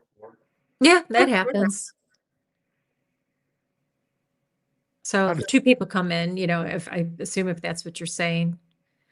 Usually though, it depends. Like if I get somebody, I'm usually focusing on something a little bit more deeper, but yes, you can tell. I've had funny stories. I'll give you one quick example if you want to hear a story. I got tons of stories. I was doing a big dinner thing. There was probably about 150 people. I said to this woman, I said, I see law enforcement. She was just sitting there and she goes, she was quiet. I said, and I hear the name, whatever the name was, Riley was the last name. I hear the name like a Riley, and I feel like you're close to a Riley, in the living, because I'm not, I was talking whatever, dead people. And I said, you've got a special friend. No, no, no. Next day I get an email from this person. And she's like, well, I'm booked an appointment, but I don't think I want it. I'm like, oh, here we go. She's going to play games. I'm like, okay, no problem. I'll take you off. She goes, well, maybe I want it. I said, well, maybe you don't want it. No, I really want it. I said, okay, so come for your appointment. She sits down. I start reading her and I said, but I see this Riley connection. I see law enforcement. I said, wait, you're in it, but you're not in it. And I go, wait, you were in it. She goes, well, I used to be in it. I go, huh? She goes, but I'm not in it now. And she says, as far as Riley, she goes, well, I was having an affair with this Riley and he was in law enforcement. I'm like, well, you made me look like a fool, so It's kind of funny because she was trying to play, whatever, test the psychic. And I forgot who told me, Riley on the other side, but it was her boyfriend. So Gotcha. yeah, it's kind of All fun. right. Let's go to Paramarv here. Karyn, you mentioned that you know when you're going to die. Did you find that liberating, or do you feel pressure to get things done? No. Any sense of coding? No, it's funny. I always feel like I don't have enough time to do all the things that I want to do. I know when I'm going to die, I think it'll be just before it gets super cold out. Not anytime soon, because I know the year and the time, like a lot of people. Even in my own private life, I know dates and times of people when they're going to pass. I've done that quite a bit. But I'm here for a long time. I've got more work to do. So here I am. And I can never get caught up on the work that I have. Back again. Maybe this is a rude question to ask, and if it is, you can reach through the screen and slap me. You're so Okay. funny. When were you told that you would check out? I actually wasn't told. I asked for the information. Probably like 20 years ago. Mhm. I'm like, okay, I guess that's when I check out. But, I did have one near death and they're like, you have to go back. I go, really? Really? Like, this is no joke. Like, I really have to go back. My neck doesn't hurt. The weather's great. You can have a nice, fun time. You have houses on the other side. You have Vegas. You have shopping centers. Like the stuff we have here originates on the other side, only everything's nice. Here, it's like a deeper, energy. Things look kind of, Mhm. beaten up, so to speak. So, but here we are. I know I'm checking out at 85. Yes. Yeah. And how I found that out, as much as death scares the daylights out of me, it really does. After everything I've experienced, I have extreme anxiety about death and even talking about it. And I found out that I was going to die at 85 through a channeling session with my son when he was still in the womb. Oh, So originally I was scheduled to check out at around 75. And my son told me when he was in the womb, and so far and I'm going to keep this more private because that's between him and I. Okay. But what he said was that he they, being God or the spirits, knew I felt really, really bad about being an older father to him because I was 40 when he was born. And I didn't feel that I was going to I was literally emotional that I would not have enough time with him. So they gave me another 10 years to be with him. beautiful. Yes. So That's a that's why beautiful story. probably that's why I'm lazy. I eat what I want, I mean, all of this kind of fun stuff. I know I shouldn't push the limits or push karma or anything like that, but no, I'm not worried about it. I got 40 years to go. I'm good with that. There Probably you have go. probably have enough by then. Let's go to T-Bone. Karyn, what was your I know what I saw moment? You know what? Ever since I can remember, I've been doing this. So from that perspective, I guess I've always, I saw a moment. I guess maybe the wake up call was really when my dad died. When I predicted it at 7, because I was always seeing things and knowing things ahead of time. I thought it was sort of normal. So I guess that would be it. And they got my grandma's in town who was very psychic. I had 2 grandmothers that were very psychic. And that's when she said it was God's way of preparing you. So, and oddly enough, the night before my father died, I remember him saying, "Come on, give dad a kiss before you go to bed. You never know, I might not be here." And I remember looking at him. He had just had a checkup. And then during his sleep, he ended up having a stroke, which was something totally unexpected because he was in great shape. So that was probably, that was a moment that when I realized it was, it was a little bit different, odd, like not everybody could see dead people all the time or know the future to the extent that I did, so. Let's go to Jules. Are you familiar with remote viewing? It said you don't need to be psychic to do it, but do you think we are all latently psychic at the very least? We all definitely have some sort of intuition and psychic abilities. Intuition is psychic, that pit in your stomach. It's with any type of skill set. Some people are better at it. Some people are Da Vinci. Some people can draw stick figures. So they're all, there's all different levels. All mediums, which see dead people, are psychic, but not all psychics are mediums. And remote viewing is a form of psychic ability. It's a little bit different. It's directional. It's a little bit more, um, limited. Like with me, I kind of go all over the place. So it's like Reese's Pieces, both my name and, the way I do my readings, I get things all over. But with remote, you're more focused. That is expanded, I guess. Are you ever worried when you have an out of body experience doing what you do? Are you ever worried about another spirit jumping into your body while you're gone? Oh, hell, they could have my body, so I wake up every morning, I'm like, hey, whose body is that? Oh, it's mine again, so I'm not worried at all. I believe I've got enough protection around it, so you want my body, have fun at it, just work it out where I don't feel the pain, so when I come back into it, it'll drive a better, vehicle. Not too One worried. one of my friends, and she's been a former guest on this show a long time ago, her and her twin sister, and they're identical twins. And they were talking about, or she messaged me about a year and a half ago saying, Dave, I think my sister is no longer my sister, because twins know. They They have do. that intuition towards each other. And her sister basically said, I'm so sick of this life. Yes, I love my husband, I love my daughters, but I'm just so sick of this life. I'm not going to go do anything silly. I just wish I could, get my soul out of the body, go to where I need to go, and go relax. Sister goes away on a retreat, comes back, and is not completely different, but there are enough differences where my friend has basically said, I don't think that's my sister. Like, it's my sister, but it seems like it's a different spirit. She goes, I think my sister, my real twin sister, actually left and has been replaced. That can happen. Again, it goes back to boundaries. So putting it out to if you open yourself up to the universe, that's something that you want to do can happen. But my case, I have my boundaries, so I'm not worried about it. Plus, I have a very strong, protection on the other side that cover my boundaries. But sometimes people, need to take a little bit of a change, and they do it. But is that healthy to do? I don't think so. And there's a couple different reasons. I could appreciate when we all need a break, right? You get a mental, you need a little break, a little, relaxation. The problem is you're not doing your work and you're not completing your assignment. And the other issue is who are you allowing in your body? Like I have boundaries that the spirit world knows.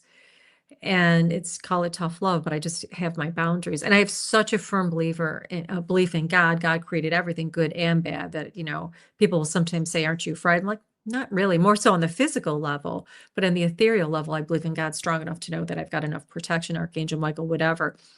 But in this case, that's not always a wise idea. Finish what you're, meant to do. If you need a mental break, there's other ways around it without giving up, your source, your being. And it's not always smart because you never know what you're going to get in. Very true. Very Yeah. true. It's still a weird situation. I got to ask her how that's going next time.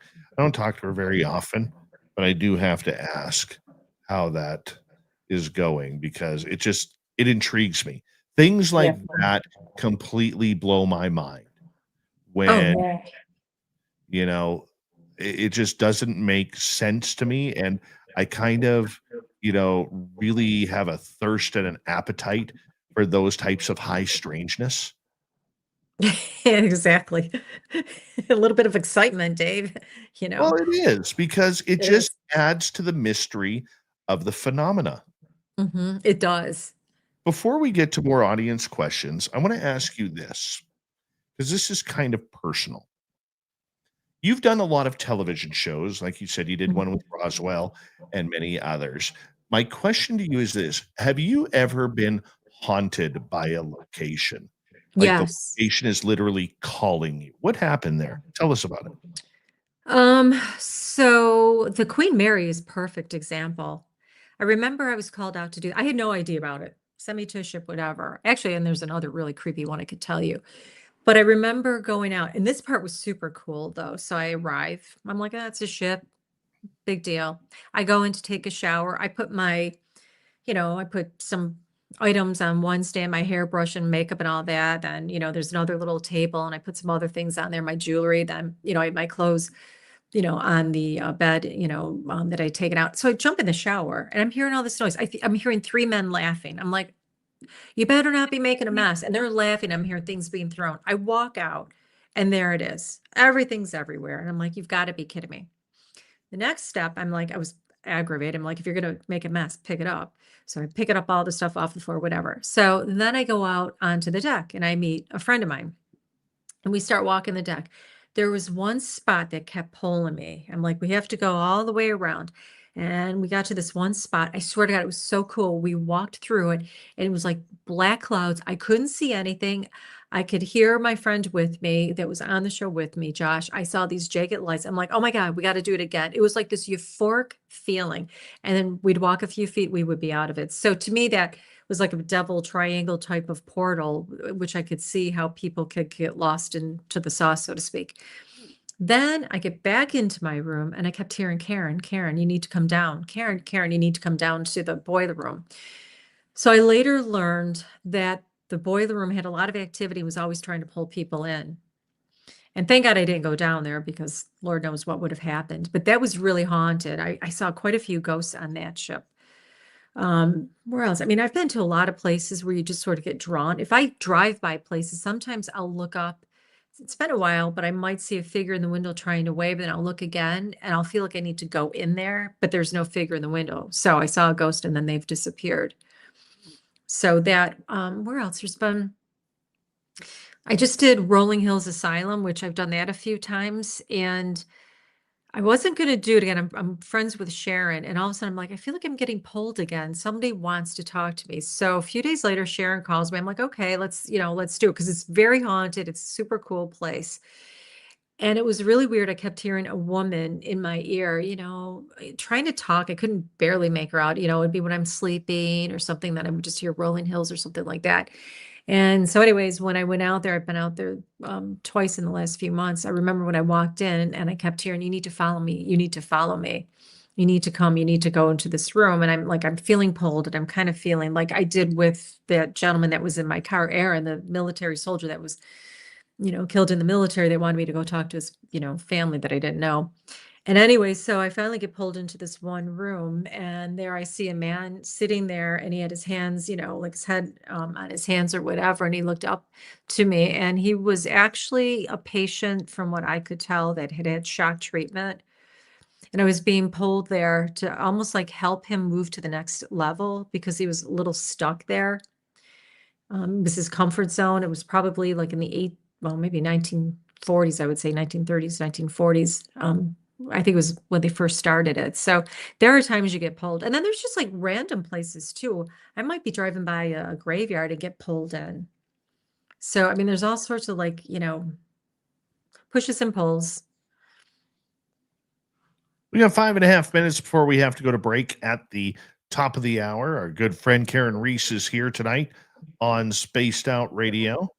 And here's an interesting question. A couple of years ago, I lost my passport. I shouldn't laugh, but go on. Okay. So in the studio is asking, can you ask Karyn where your passport went a couple of years ago? Yeah. Yeah. It's funny. It looks like it went in the garbage. Or near the garbage. It looks like it was put in the garbage by mistake, or it's in the garbage because I started looking at a garbage. So you probably had it near the garbage or you put it in the garbage, Dave. Oh man, I hope not. Go look by wherever you have garbage, look near a garbage can. Because as soon as you said that, I'm like, I saw like what looked to be like a garbage can. Yes. So it could have fallen in there or it's by there. I'll tell you, I searched high and low for that Oh, that because I'm very sucks. specific with where I keep my passport in my house. Very specific, and it was just gone. It was just. I know nobody broke into my house. No, no. It was probably just something you grabbed it, you're not thinking, or it's under something, you pick it up, but um it looks like it was near garbage. So like on a desk or something in it or something, and then it may have gone into the garbage that way. Makes sense. That Uh, sucks. Got to get the new one. I got a new one. I've had it for a couple of years now, but um, I just go with the 10-year one now. Oh yeah, that's smart. I got to get mine renewed too. Mm-hmm. Yes, you do. All right, let's go to another question from our audience here. Let's go to Jay. Have you looked into what exactly Three Eye Atlas is? Is it a comet, a ship, and is it friendly coming to Earth? I keep hearing about that. So it does look like it is a common ship psychically. I don't get any real stress about it, but I have heard about that. And as I read the question, that's what I saw. But I wouldn't stress about it. I'm not too Not at all. stressed about it either. I'm just Yeah. curious. Yeah, we got some interesting activity. Like even this year is interesting because there's a lot of emphasis on health astrologically. So it's a great year to clean up whatever you need to clean up. It's also a 9-year, 2025. So endings and new beginnings. So you have it both here on Earth, you have it up in the sky. So there's a lot of changes, out with the old and with the new. If you're not healthy, relationships, your physical health, mental, whatever, financial, this is the year to change because we're going into a new year with 2026, new beginnings in one year. So you'll notice a lot of shakeout, for the lack of a better word, which we're doing a lot of. All right, let's move on here. Let's go to Maggie. Maggie. Do you have any suggestions that would help someone connect with a friend or a loved one? So, in other That words, is a how do really you good connect? question. So you know what you could do? The easiest way when you go into your sleep state, your deep sleep, you're ready to go to bed. Look at whoever you're trying to connect with, have a picture, and just tell them, I will remember seeing you, mom. I will remember seeing you. Say it a few times before you go to bed. Have a notebook by your bed. Now, some people will remember their out of body experiences with their mom right away. Other people may take a while. But over time, you'll start to get your mind where you're remembering your out of body experiences, which we do a lot of it. We just don't always remember. The reason why God wants us to focus on our, work here. So if we're out into the other realm, who wants to come back when the weather sucks, So you could go to the other side and have fun with your loved ones, but that's how you can really start to communicate with them. The other thing you can do too is write a question down. Okay, mom, what's your recipe for the cinnamon cake? And, write it on a notebook. Ask your mom before you go to bed. Again, look at her picture. Mom, I want you to tell me, the recipe. Go to sleep. And in the morning, before you put your feet on the ground, whatever information you get, write it down. So if you're trying to connect with somebody, you might say, oh, I saw a plant. I saw red shoes. I saw some cinnamon. You write it down and you repeat that. And over time, you'll start to build up the ability to remember those connections. Simple, simple. That does seem simple. Yeah. What about meditation? I love to meditate, but I don't do enough of it. But when I meditate, I will go out of body really fast. Like I will literally come up out of my body. But I've been meditating for a long time. The other thing I will say, you don't have to meditate long. You could just do a 5-minute meditation. Use the word peace, peace. Your mind's going to wander. That's why you want to have a mantra. Just keep it simple, right? And know that as you build up that energy, 5 minutes one day, maybe 10 the next, 15, you don't have to do it really intensely. You're still putting that radio wave out, that frequency out to, latch on to the energy that's around you. Keep it easy, keep it simple, and don't beat yourself up if you're not in. All right. Karyn is going to join us for hour 3 as well. We're just having way too much fun with her.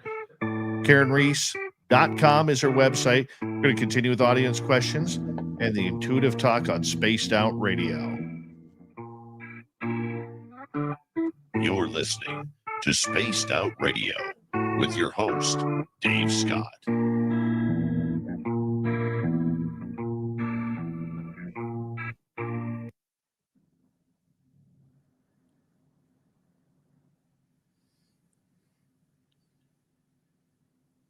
That light was acting weird. When you started talking about that, all of a sudden it just started going weird, really weird. Like, what the hell is going on? We have about just over 6 minutes. Okay. I'm going to put you in the green room and I'll be right back. Okay. Cool. Perfect. All right. Be right back.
All right, I am back. Bring in our good friend here.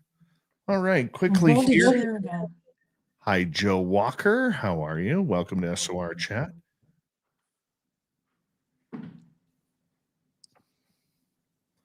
And I'm just checking to see if I missed any questions here.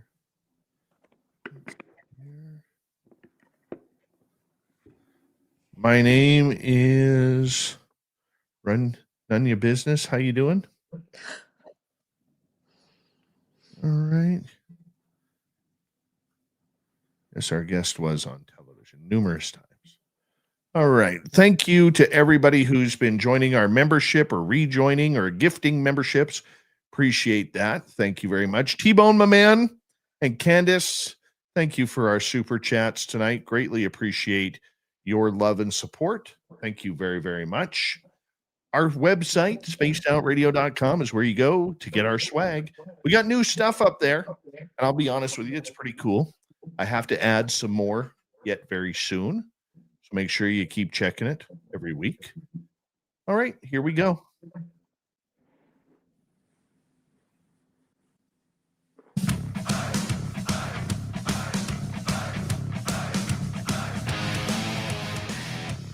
All right, let us go into hour number 3 of Spaced Out Radio tonight. My name is Dave Scott. Our guest, Karyn Reece, is sticking with us here for a little bit. Well, till the top of the hour. We're going to have some fun with her as we continue on throughout the night. Why not? We're having fun. Why change it? Let's just go with it. Hello to everyone listening in on our terrestrial affiliates around North America, digitally on every major podcast network. Our website, spacedoutradio.com. We have a plethora of features for you. Rock out to Bumblefoot, read the news wire, check out our swag as well. You can follow us on X at Spaced Out Radio, Instagram at Spaced Out Radio Show, and on Patreon in the Space Travelers Club. The Desert Clam has set the password for tonight in the SOR Space Travelers Club. Obnubulate. Obnubulate is your password. Use it wisely, Space Travelers, as the Clam sets the password each and every night right here on Spaced Out Radio. Before we bring Karyn back in, let's go to the swamp.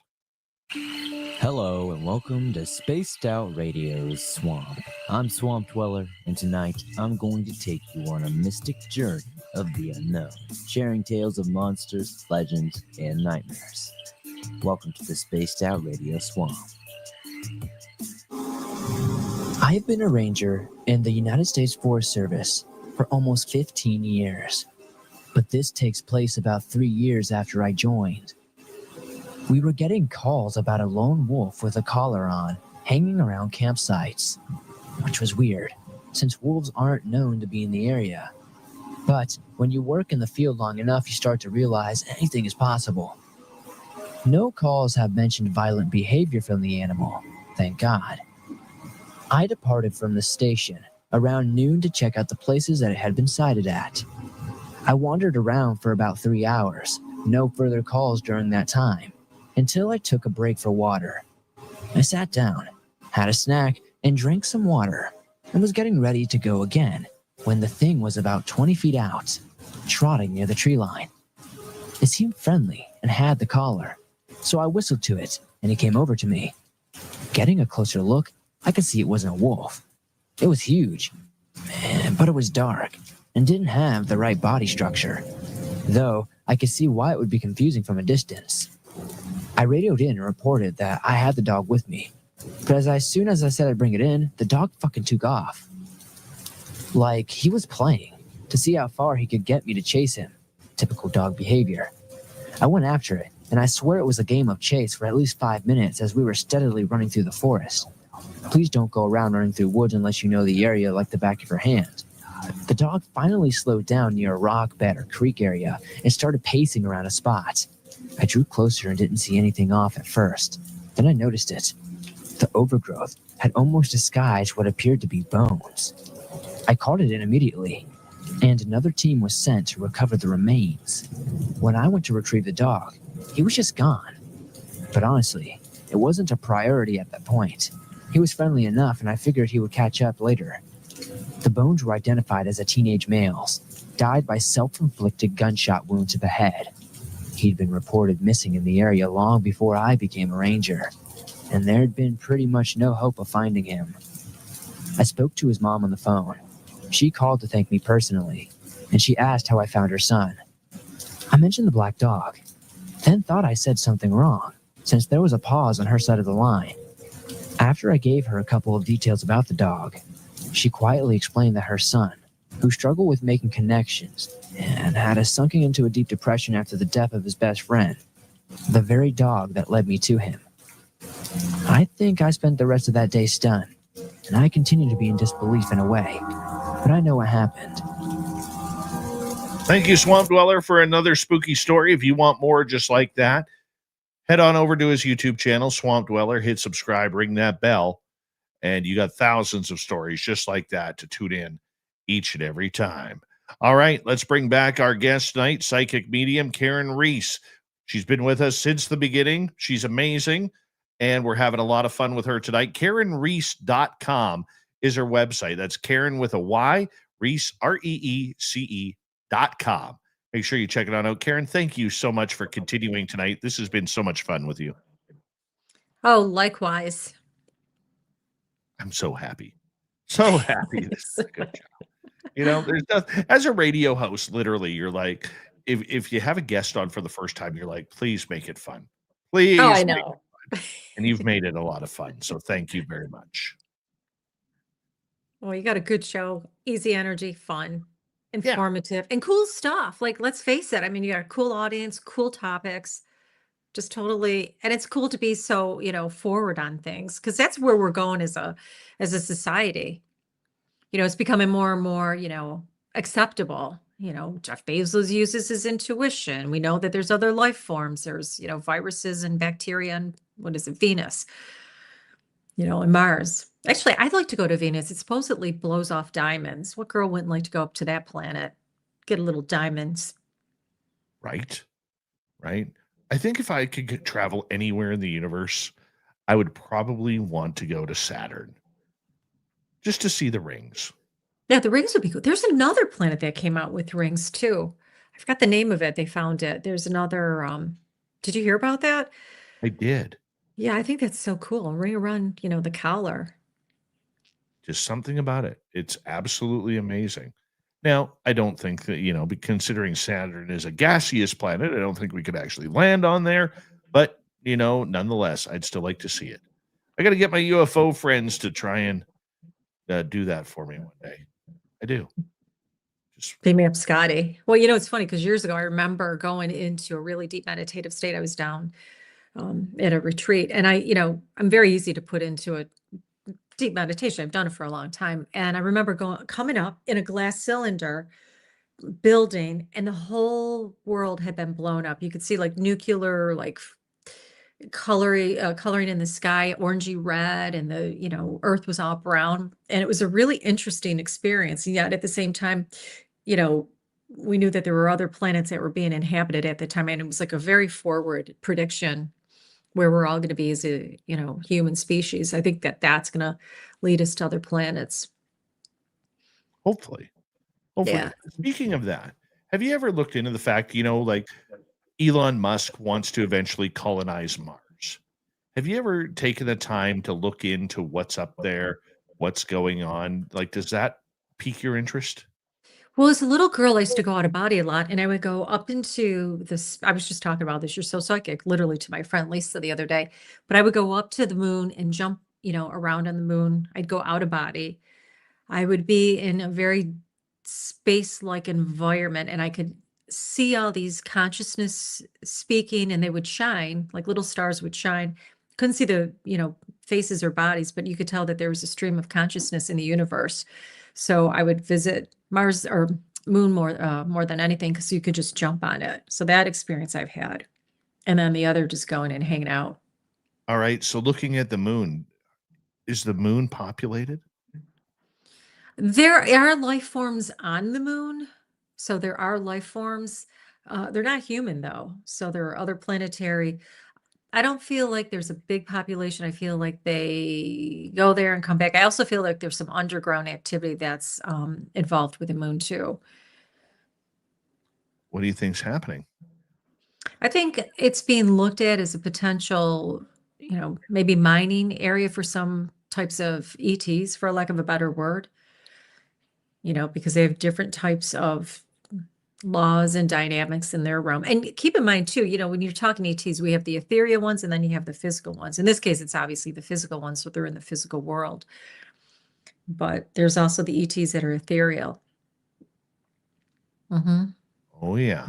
Yes, there is. Let's get back to some audience questions. Starting off with Sure. Sandra here. Or we already used that question from Sandra. Let's go to Paramarv. Have you ever picked up anything from a cryptid or an alien? I wouldn't say I have picked up anything, but I have had an encounter, at least, with an alien.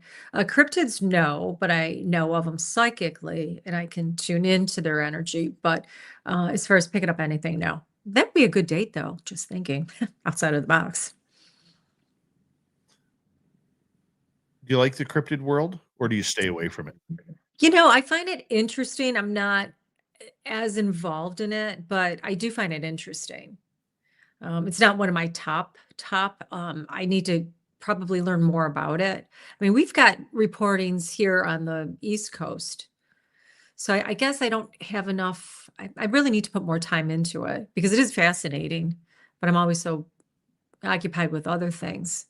ETs, on the other hand, I have a lot of, I've actually had connections in that realm. So Which species? the grays, that's the ones I get, the little grays. Those are the ones that I've had contacts with. So thank God I haven't had the, what are the ones they look like? I forgot the name, but they look like those bugs. Oh, I can't think. Yeah, they're really creepy. And the browns I haven't had, although with ETs, because they're very telepathic, you can pick up their telepathic thoughts and communicate with them. I've actually had encounters with the White Brotherhood, which that's a whole interesting experience unto itself. Years ago, I went out of my body. It was in my dream state. And I'm in this room and there's this, all these gentlemen dressed in white and we're all looking at this, I don't know, like this table, but we're standing around it. There's about 3 or 4 of them and myself. And they started telling me that I'm going to learn all these things astrologically, but it also pertains to various languages. And I thought this was like really crazy, weird stuff. And there was like some hidden meetings in it. Do you know, like a week later, I found myself in an astrology class. And the class actually was talking in terms of medieval words and how it related to astrology. So there's a much, greater depth to a lot of what we see on the surface now. So it's just kind of funny. And years ago, I'll tell you another story that I just remembered about probably 20 years ago. I was meditating, great meditation, having a good time. And all of a sudden I heard, we need more people like you. And you originated between the constellation of, what was it, Leo and Orion. And I kept hearing Egregortha. I'm like, what the heck is that? So I, go marching off to the bookstore and I'm looking everywhere. 6 months, couldn't find anything on the computer. One day I'm watching TV and there's In Search Of, and they talk about this location of spaceships that go to this place in the Quiches Mountains called Egregortha. And then maybe a week later, I'm back at Barnes and Nobles. I grab a book off the shelf and I just randomly grab it, open it up. Didn't even have anything on the outside cover to do with aliens. And there was Egregortha. I go, okay, there you go. So the universe will give you the signs when, you're ready to receive them. And that confirmed, my connection to the ET world. So let's move on. Let's go to Vincent here. You pick up on everyone around you, but do you ever pick up on things that impact yourself, or are you blind to reading yourself? no, I pick up stuff about myself all the time. Sometimes, you like what you see. Other times you're like, can I change it? So yes, I do pick up a lot of information about myself. And it's funny too, because sometimes, you receive information and, I've said to myself, oh, I would never do this. I would never do that, or, whatever. And then here it happens. And lo and behold, I'm finding myself in that, situation. Sometimes you can change it. And sometimes you just find yourself there. So, yeah. What is something where you've kind of been kicked in the butt by spirit? Hmm. I would have to say my health because I power read and I have paid a price for that. So sometimes spirit is like it'll flatline me where I'll be down for, a day or two. I also, when I overread, I tend to get migraines, so I got to be careful about that. So my health is definitely something that can be affected. And I still power read. I mean, I'm really hard-headed about it, but every now and again, it eventually catches up. All right, let's move on. Next up, we're going to go to T Bone, who is asking, have you ever listened to the telepathy tapes? And if so, what is your take on them? Not familiar if that's a particular company, telepathy tapes. I mean, I've done different tapes over the years, binaural and all sorts of things like that. For me, those give me migraines, but I guess it would just depend. I'm not really familiar with the telepathy tapes per se. The gist of the telepathy tapes was actually about parents who have been able to communicate with nonverbal autistic children, and Oh, they I've heard of believe, that. yeah, where Okay. they believe that the autistic children, or even babies for that matter, are telepathically communicating with the parent to tell them what they want, how they want it, what they're hungry for, or if a baby, for instance, needs changing, or whatever it may be, right? So there's a lot that goes into that. I've heard about that. I didn't realize that that was what that was referred to, but that's all back to being psychic. So, despite, if a child has autism or some other, challenge, that's, a psychic connection because that's what telepathic, communication is. It's a form of psychic. So, yeah, I definitely believe in that because I do it. I've seen it, and I've heard of that. So, totally. All right, let's go on to Linda here. Are you able to shut off your powers when you want peace and quiet? Hell no, but thanks, Linda. I do get interruptions quite a bit. I do try to block it out, like I'll ignore it, but it's still there. So I might get somebody, when I'm watching TV, giggling or, whatever. I might be standing in the kitchen, I might be, maybe I'm walking in a store and, somebody tries to catch my attention or psychically. A lot of times I get visions that I can't change, but I just let them come in, release them and let them go and then wait for the connection to happen. So I get that a lot. I get that a lot during my work week, the night before I start getting visions. I'm like, "Oh, okay, this fax will pertain to somebody tomorrow, or this gentleman's gonna be his daughter will be the one I'll be talking to. Okay, I'll talk to, make the connection when it happens." So it's like a That's party. Yeah, it's like a disco at my house, Do you have any, speaking of that, do you have any, say, rooms in your house that are off limit to spirit, like your bedroom, the bathroom, maybe the shower? Seriously, wouldn't that be nice? No, I actually get visitors in all different in my sleep state, or if I'm in my shower, somebody will say, "Hey, Karen," whatever they want to bother me about. So yeah, no, I do try to put my boundaries down, but yeah, no, if they really want to get a hold of you, they'll definitely make their, let you know that they're there. I know I was blow drying my hair not too long ago. I think I may have mentioned that earlier. I was blow drying it, set it down, turned around, the blow dryer's going on. And then I happen to look and the switch on the blow dryer is actually in the off position, but the machine is on. And I'm like, really? And I heard somebody giggling. It was a male connection that later connected to something, that I was doing later in the day. So yeah, no, I like to have fun. People are people. Very true. Very true. Let's move on here. Let's go to the Doug Shelby. Nope, we're not using that. That wasn't a question. Let's go to Super Crazy. Have you ever psychically seen cryptids like Yes. Bigfoot? Yeah, I do see them psychically. And I've seen, on video as well. And I think they're super cool. I mean, it's hard to imagine. The governments actually have captured them. I mean, I could tell you that psychically, but they're not going to release it out to mainstream. But that they have, whether it's Japan or, here in, North America, they've actually captured them. But yes, I do see them psychically. So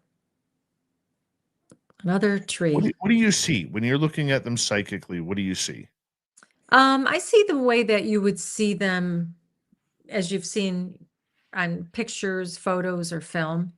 I've seen one turn and maybe look at me so psychically or telepathically, like this cryptid was picking up my energy. So it's interesting. And they're all part of the clan that we're all in, our distant relatives. Very true. Yeah, and I think Very they're smarter. Do you think they're more animalistic or do you think they are more spiritual creation?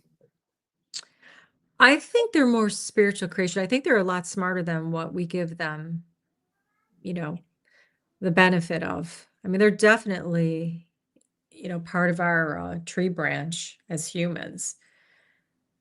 So, I mean, they're definitely or definitely in the physical form, but they're definitely a relation to us. And I don't think that they're more animal in the sense that they have a lower IQ. I think they're actually pretty smart. You think though that they do have some sort of human DNA?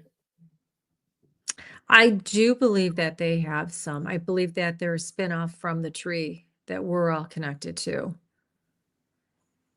So, if you go back, yeah. I mean, I do believe that they're a combination, of a little bit more. I definitely will tell you they're part of our, I guess, distant cousins. That wouldn't surprise me. Let's go to Yeah. Sandra. Is there any topic you'd rather stay away from, say celebrities, Illuminati, things happening with children? Well, children, I'm very sensitive, to children and situations with that. Children and animals are, something that um celebrities, I mean, celebrities are always doing their thing. The Illuminati, we all know what's going on with the Illuminati. So there really isn't too many things that I stay away from.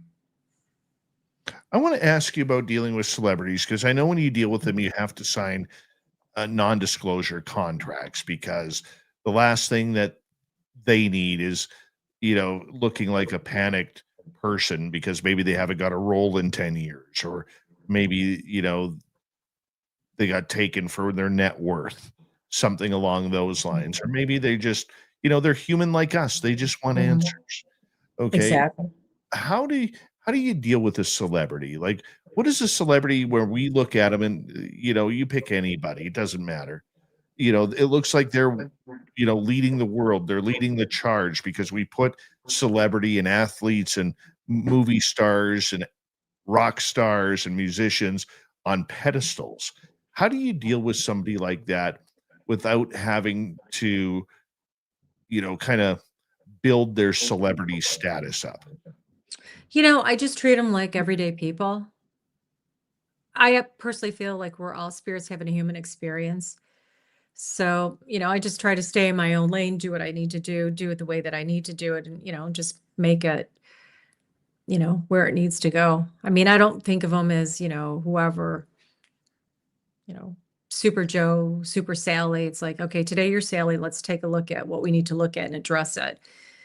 Because I think if you get caught up in all of that, then you're really not going to focus on, the end result, which is what they're there for. So you want to keep their purpose in mind, not get so ego driven and excited. And it's funny, people are really people at the, very base of it. And you see that they're going through a test. I feel we're all being tested, by divine guidance or God, whatever you want to say.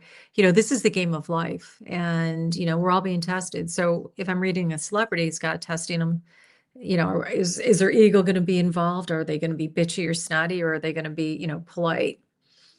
And likewise for me, am I going to do the right thing instead of saying, "Oh my God, you're this and that," you know? All right. We have her for another half hour. Karyn Reece is our guest tonight on Spaced Out Radio. We're having a great night with her.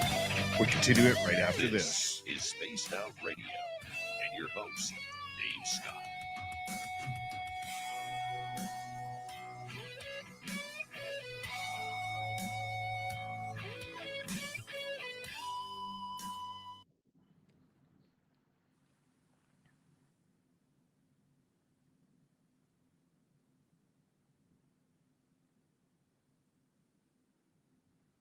All right, we are clear. Wow, you got some good questions coming in. Yes, we do. You got good audience. You know, that's when they're listening to when you get good, juicy questions. Mhm. I interviewed a psychic one day, um, who was working with Ariana Grande, Nice. and apparently she is incredibly psychic and intuitive. And when that terrorist attack happened at her concert in the Oh, in the UK, she was apparently after that concert being totally haunted by the spirits of the people that were killed there. oh, God. Yeah. So she had I to can take a break, imagine. long break from touring. Never mind the PTSD from it all, but the spirits were coming to her. Well, you know, it's funny because when you look at Hollywood, there's like a whole different kind of energy, you know, so it's interesting. But yeah, I believe that. A lot of artists, I mean, most artistic people are psychics. Psychics tend to be Oh yeah. very artistic. I mean, you're out of your right mind. Yeah. I got a buddy of mine who's very closely connected to the music scene. And him and I have talked about a lot of people, and the facade that these people have to Mhm. wear Yep. every day, like they're always on. You got to realize a lot of Mhm. these people, they can't go to a baseball game. They Nope. can't, they can't go to a nightclub or a pub with their friends for a beer on a Friday night after work. They can't, you know, uh, go to certain restaurants. Like if they want to go to a McDonald's Mhm. just to grab a burger, they can't do that. Everybody thinks celebrity status is so amazing. And yes, the paychecks reflect it, but you're really in jail. For Exactly. a lot of these people, they are in jail, you know, like even though they have no prison walls, they're stuck. They're Yeah. stuck in a lot of places. And a lot of them are very sad. So true. I mean, yeah, I've experienced that too, where they're just so restricted because of the circumstances, Mhm. you know, and they just want to be looked at as people, but they're in that place now. And it's funny how society really, like you said, you got these big football players and these movie stars, how much emphasis we put on it, forgetting that who they really are. They hurt, they smile, they do all the things, they get sick, they, you know, have their good days, they have their bad days. You know, there's all sorts of dynamics at force. Absolutely. Give me 2 seconds here. Sure. It's Derek the Whoopoo's birthday today, so we're gonna sing happy birthday to him. Happy birthday to you. Happy birthday to you. Happy birthday, dear Derek. Happy birthday, you motherfucker, to you. And many more. If they're regulars in my chat room, they get happy birthday sung to them. Oh, that's so funny. Well, yeah, we're now in Scorpio energy, and we got Mercury retrograde coming up on the 9th in a couple of days. Yay. Yeah, gotta love that. Never affected me. Oh my God, really? I find it really affects me. You know, it just always. I can't believe we're actually this late in the year already. Wow, we're I in know. November. It's amazing. You know what? It's weird. A bunch of us were talking about this the other day. How since about 2012, when the Mayan calendar ended, Mhm. how much faster the Faster. years are going. Well, science has proven it. They say it's only 2 minutes. I think it's more than 2 minutes is speed up for sure. I don't know what it is, but it just seems like days are going by in a blink of an eye here. I And Yeah. I think a lot of it but I tend to think a lot of it does have to do with, like, I'm a parent, Mm. and I remember how slow life was going before I became a parent, and watching the daily changes of children, it's pretty Goes by quick, man. Goes by quick. Yeah, yeah, especially when they're young like that. Oh You know, yeah. it's nice. You were smart though, because you decided to be a parent at a later age, so you were able to enjoy your life. Well, I we're a blended family, so let's go. We're gonna get going here.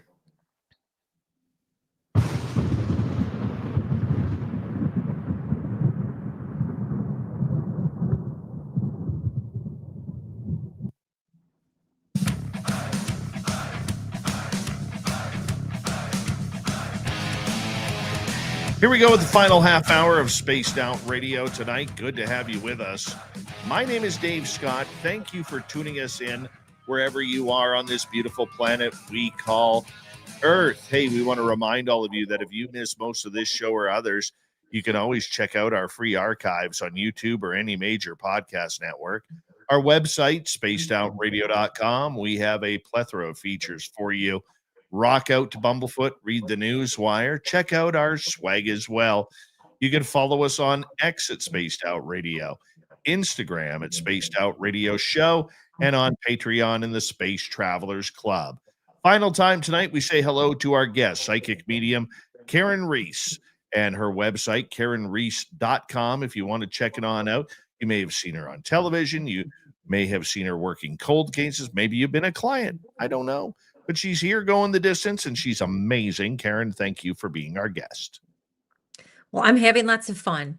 We're doing a lot of bonding tonight, everybody. Yes, we are. We're going to continue with some audience questions. Let's kick things off with Tim here.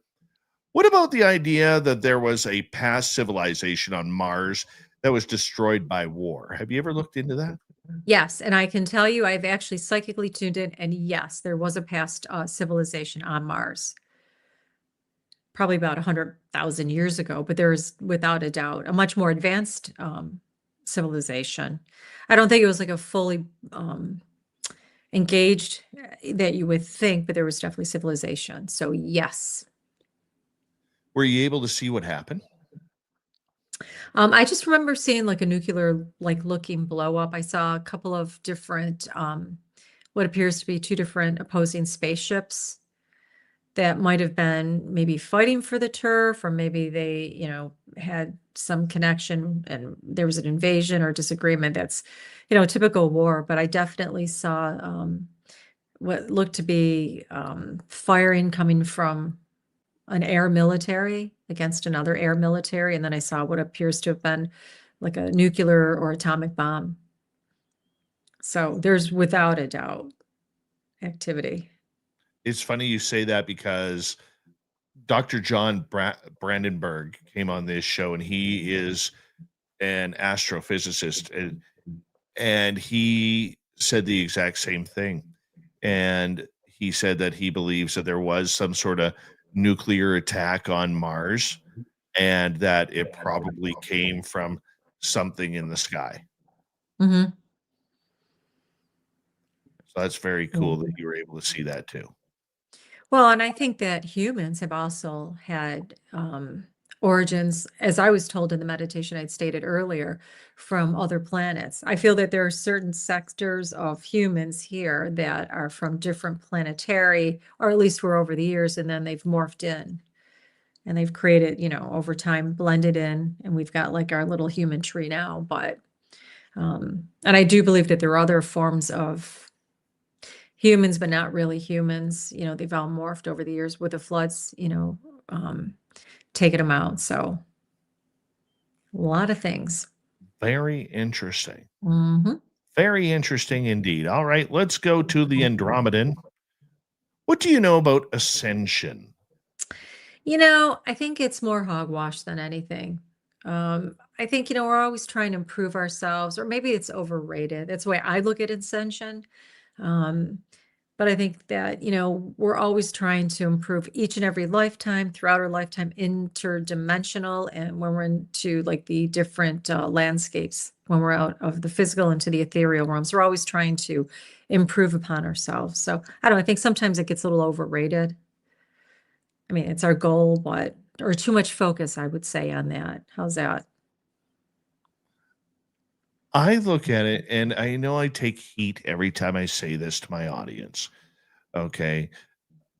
I think that this new wave of spirituality, the peace, love, and light, and the Mhm, crystals and the gems and the tea leaves, and it I think that a lot of people have relied on that a little mhm, bit too much without going into how deep the phenomena actually is and how much more effective it is.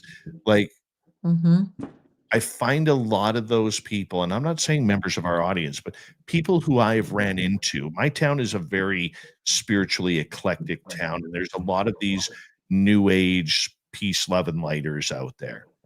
And when I go into the gem store or whatever, I know the people who own it, and they're good people. They really are good people.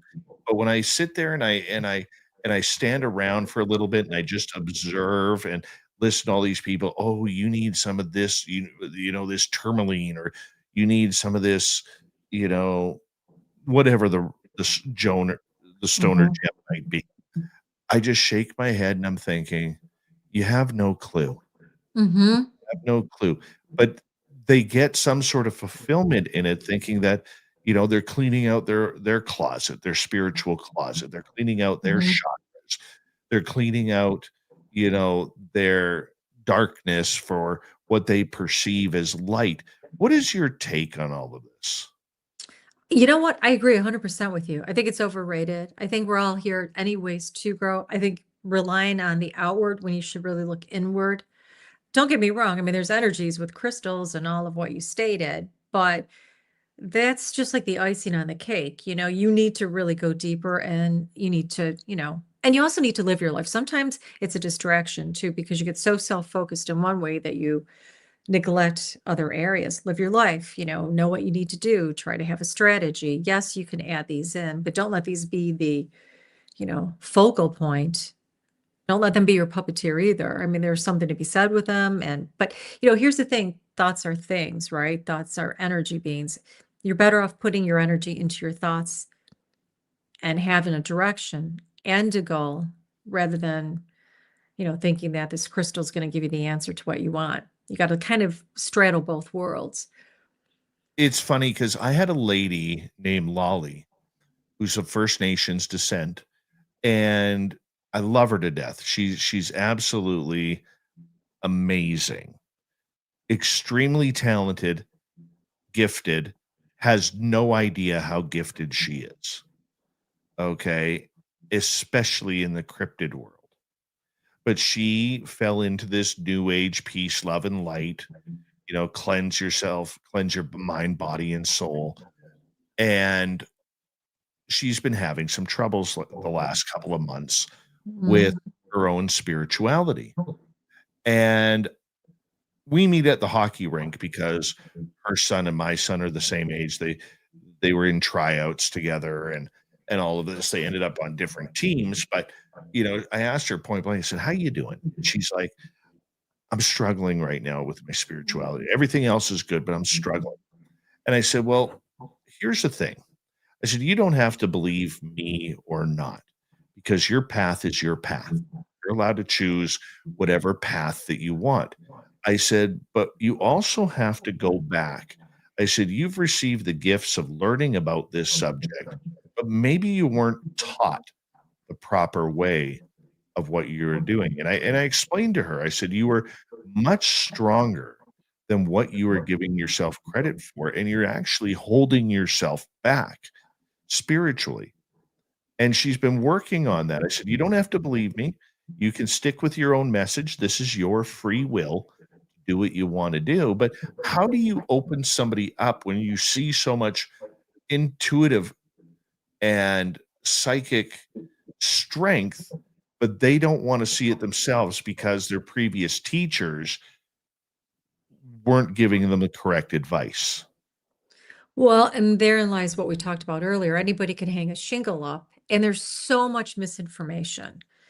And that's the sad part because Like, I love it when people say, "Oh, I went to so and so," and, another psychic, for example, and they, I might say, "Oh, your son's here." Well, I went to so and so, and they said my son wasn't here because he hadn't been over on the other side long enough. I'm like, there's so much misinformation. I'm like, I get people that pass over the morning up. I've had it in my own life, and they come to visit me. So there's a lot of misinformation and airy fairy stuff, and it's kind of sad because your friend clearly has abilities, but till she you know, gets a little bit more experience in a different direction, just to refine or change her opinion, she's still going to be stuck in that place because of what she's built up on. And the other thing is energy is very fluid. So, maybe you're learning about something in this way, crystals or whatever, but you got to be fluid.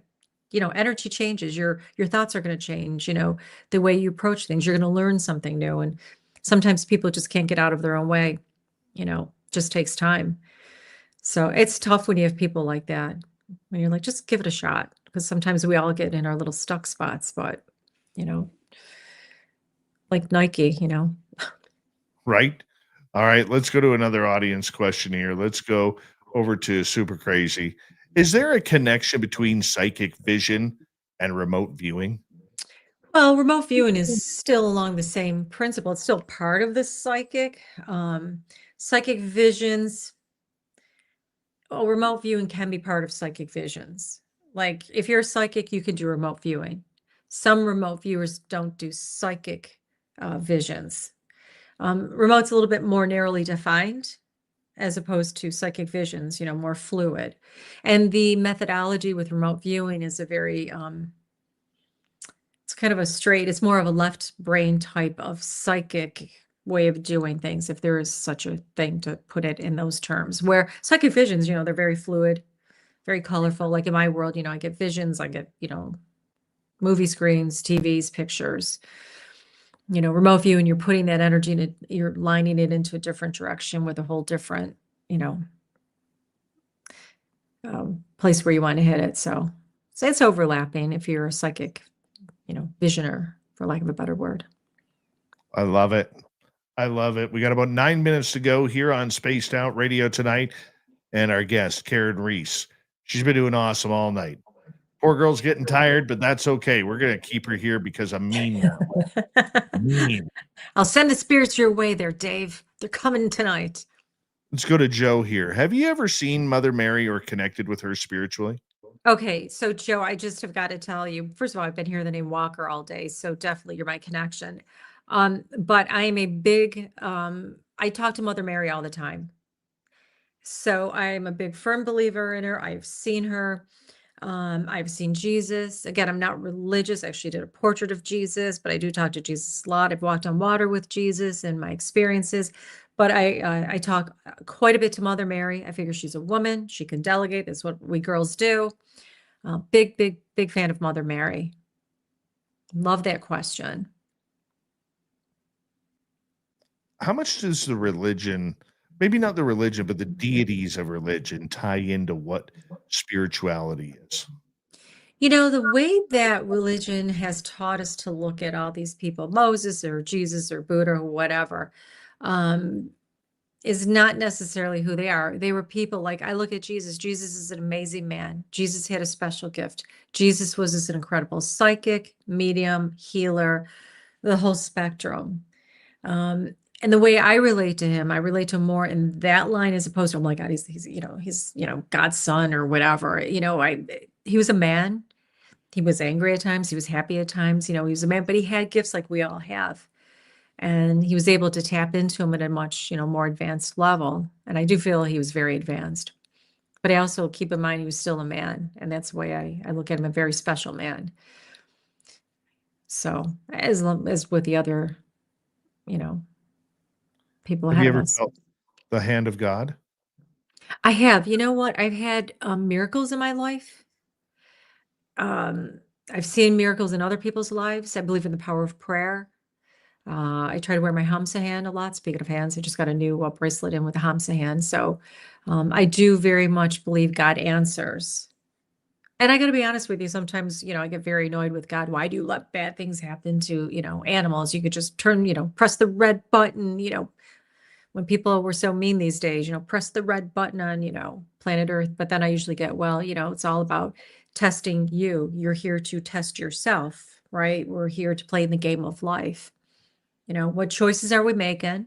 And what are the intentions behind it? The intention is the biggest thing, because oftentimes, people might say, well, I'm doing this, I'm going to donate to this fundraiser and whatever, but it's all because they want, the recognition, the adulation, the whatever, where some people will be like, hey, you know what, I'm just going to donate this money, but don't put me out there because I want to make a difference. So those are two different intentions, still the same thing, but they're two different intentions. Which one is more godly like?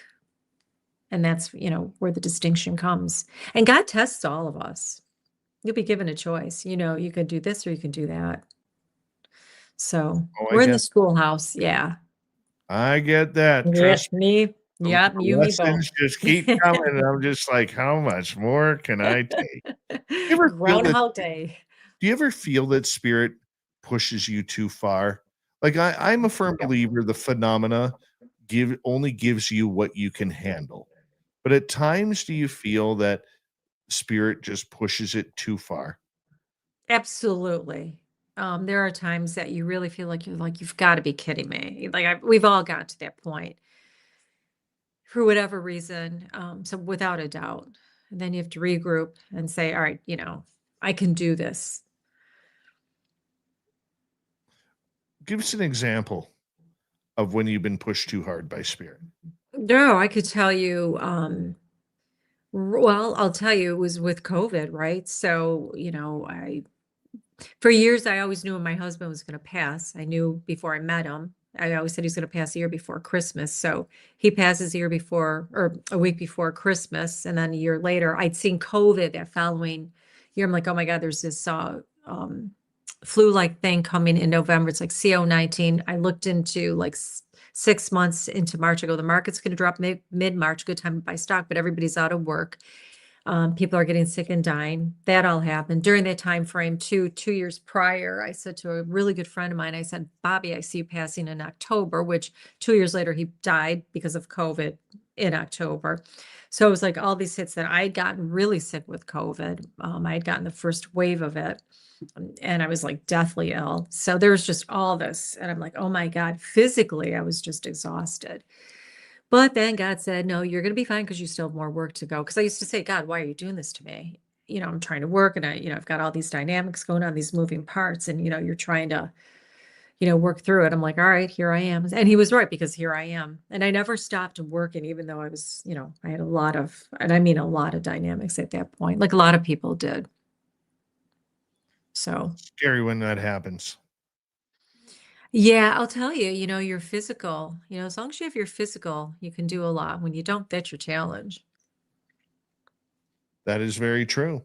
Very Mhm. true. Let's see if there's any more questions from our audience. Let's go to Jules. How far into the future or past have you been able to see?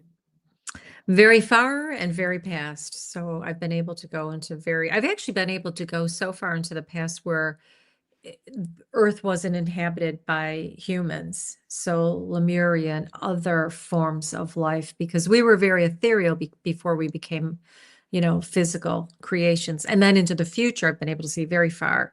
I mentioned a little bit of something today. So, and then back and forth. I always find it fascinating, though, when you look at photographs of like the 1800s and you see like presidents in these photographs, like time walkers. Have you seen those photographs? I think they're so cool.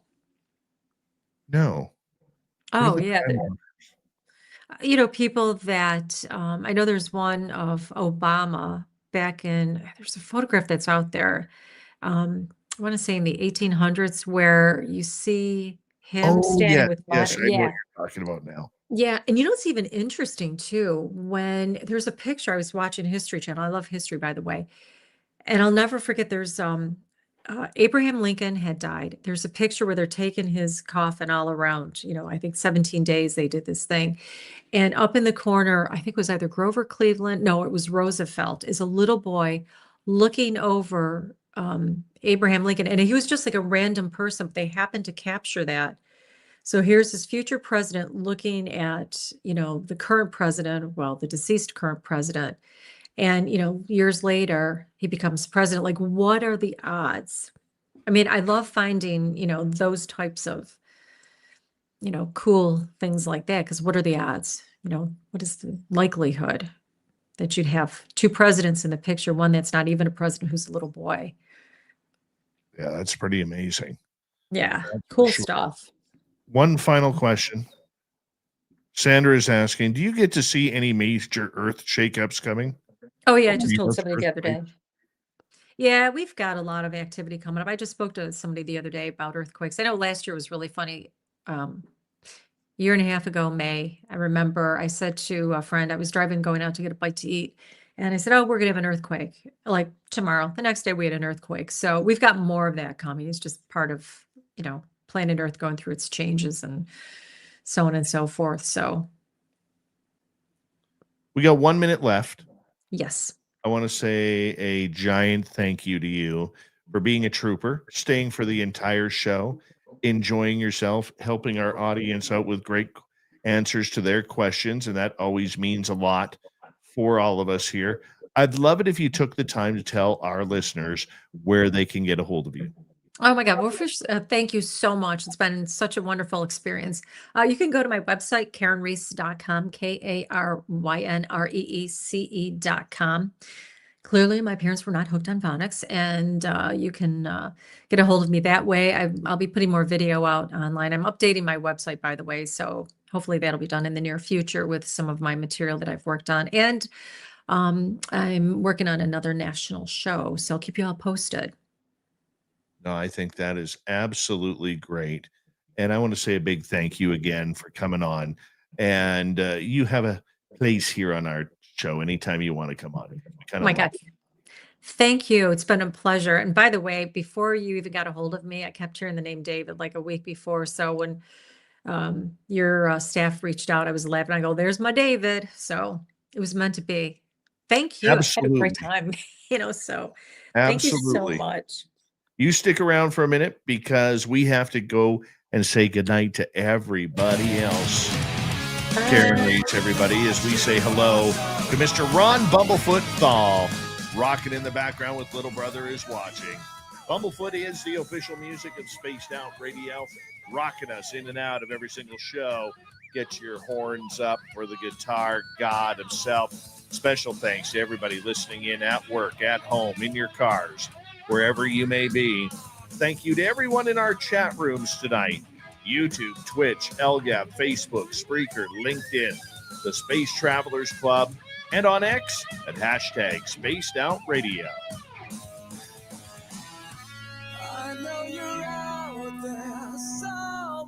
Remember, this show is copyright by Spaced Out Radio and Bigfoot Broadcasting Limited. Thank you so much for choosing to share your evening with us, because together, my friends, we're watching. We own the night. Mr. Bumblefoot, we need a favor. We need you to take us home.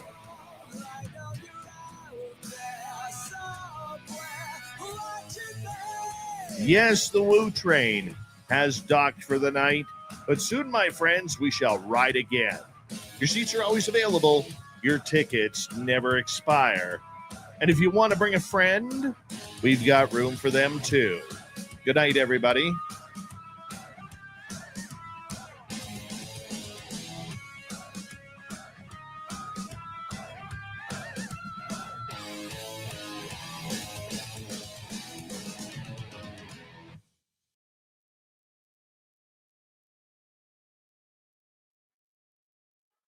Beautiful. Good job, people. Great questions tonight from the audience. And big thank you to all of you. Karyn, can you stick around for just 2 minutes? I just want to get some information from you. Absolutely. And I'm going to say goodnight to everybody tonight. Thank you to everybody who joined the membership and past memberships. On to everybody. Thank you to Candace and T-Bone for the wonderful super chats. Really felt the love tonight from you guys. Hope you had an amazing Halloween. I hope you enjoyed tonight's show. And I will be back on Monday, where my guest will be, I don't even know. Hold on. Hold on. Monday. What's Monday? Who's my guest? Courtney Marcassani will be here. We're gonna have some fun with Courtney coming on up. All of the rest of you, we're just gonna play a quick music thing, Karen, and the rest of you, we'll see you on Monday. Look forward to Rob this weekend as well. Take care.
Stay healthy, my friend. You too.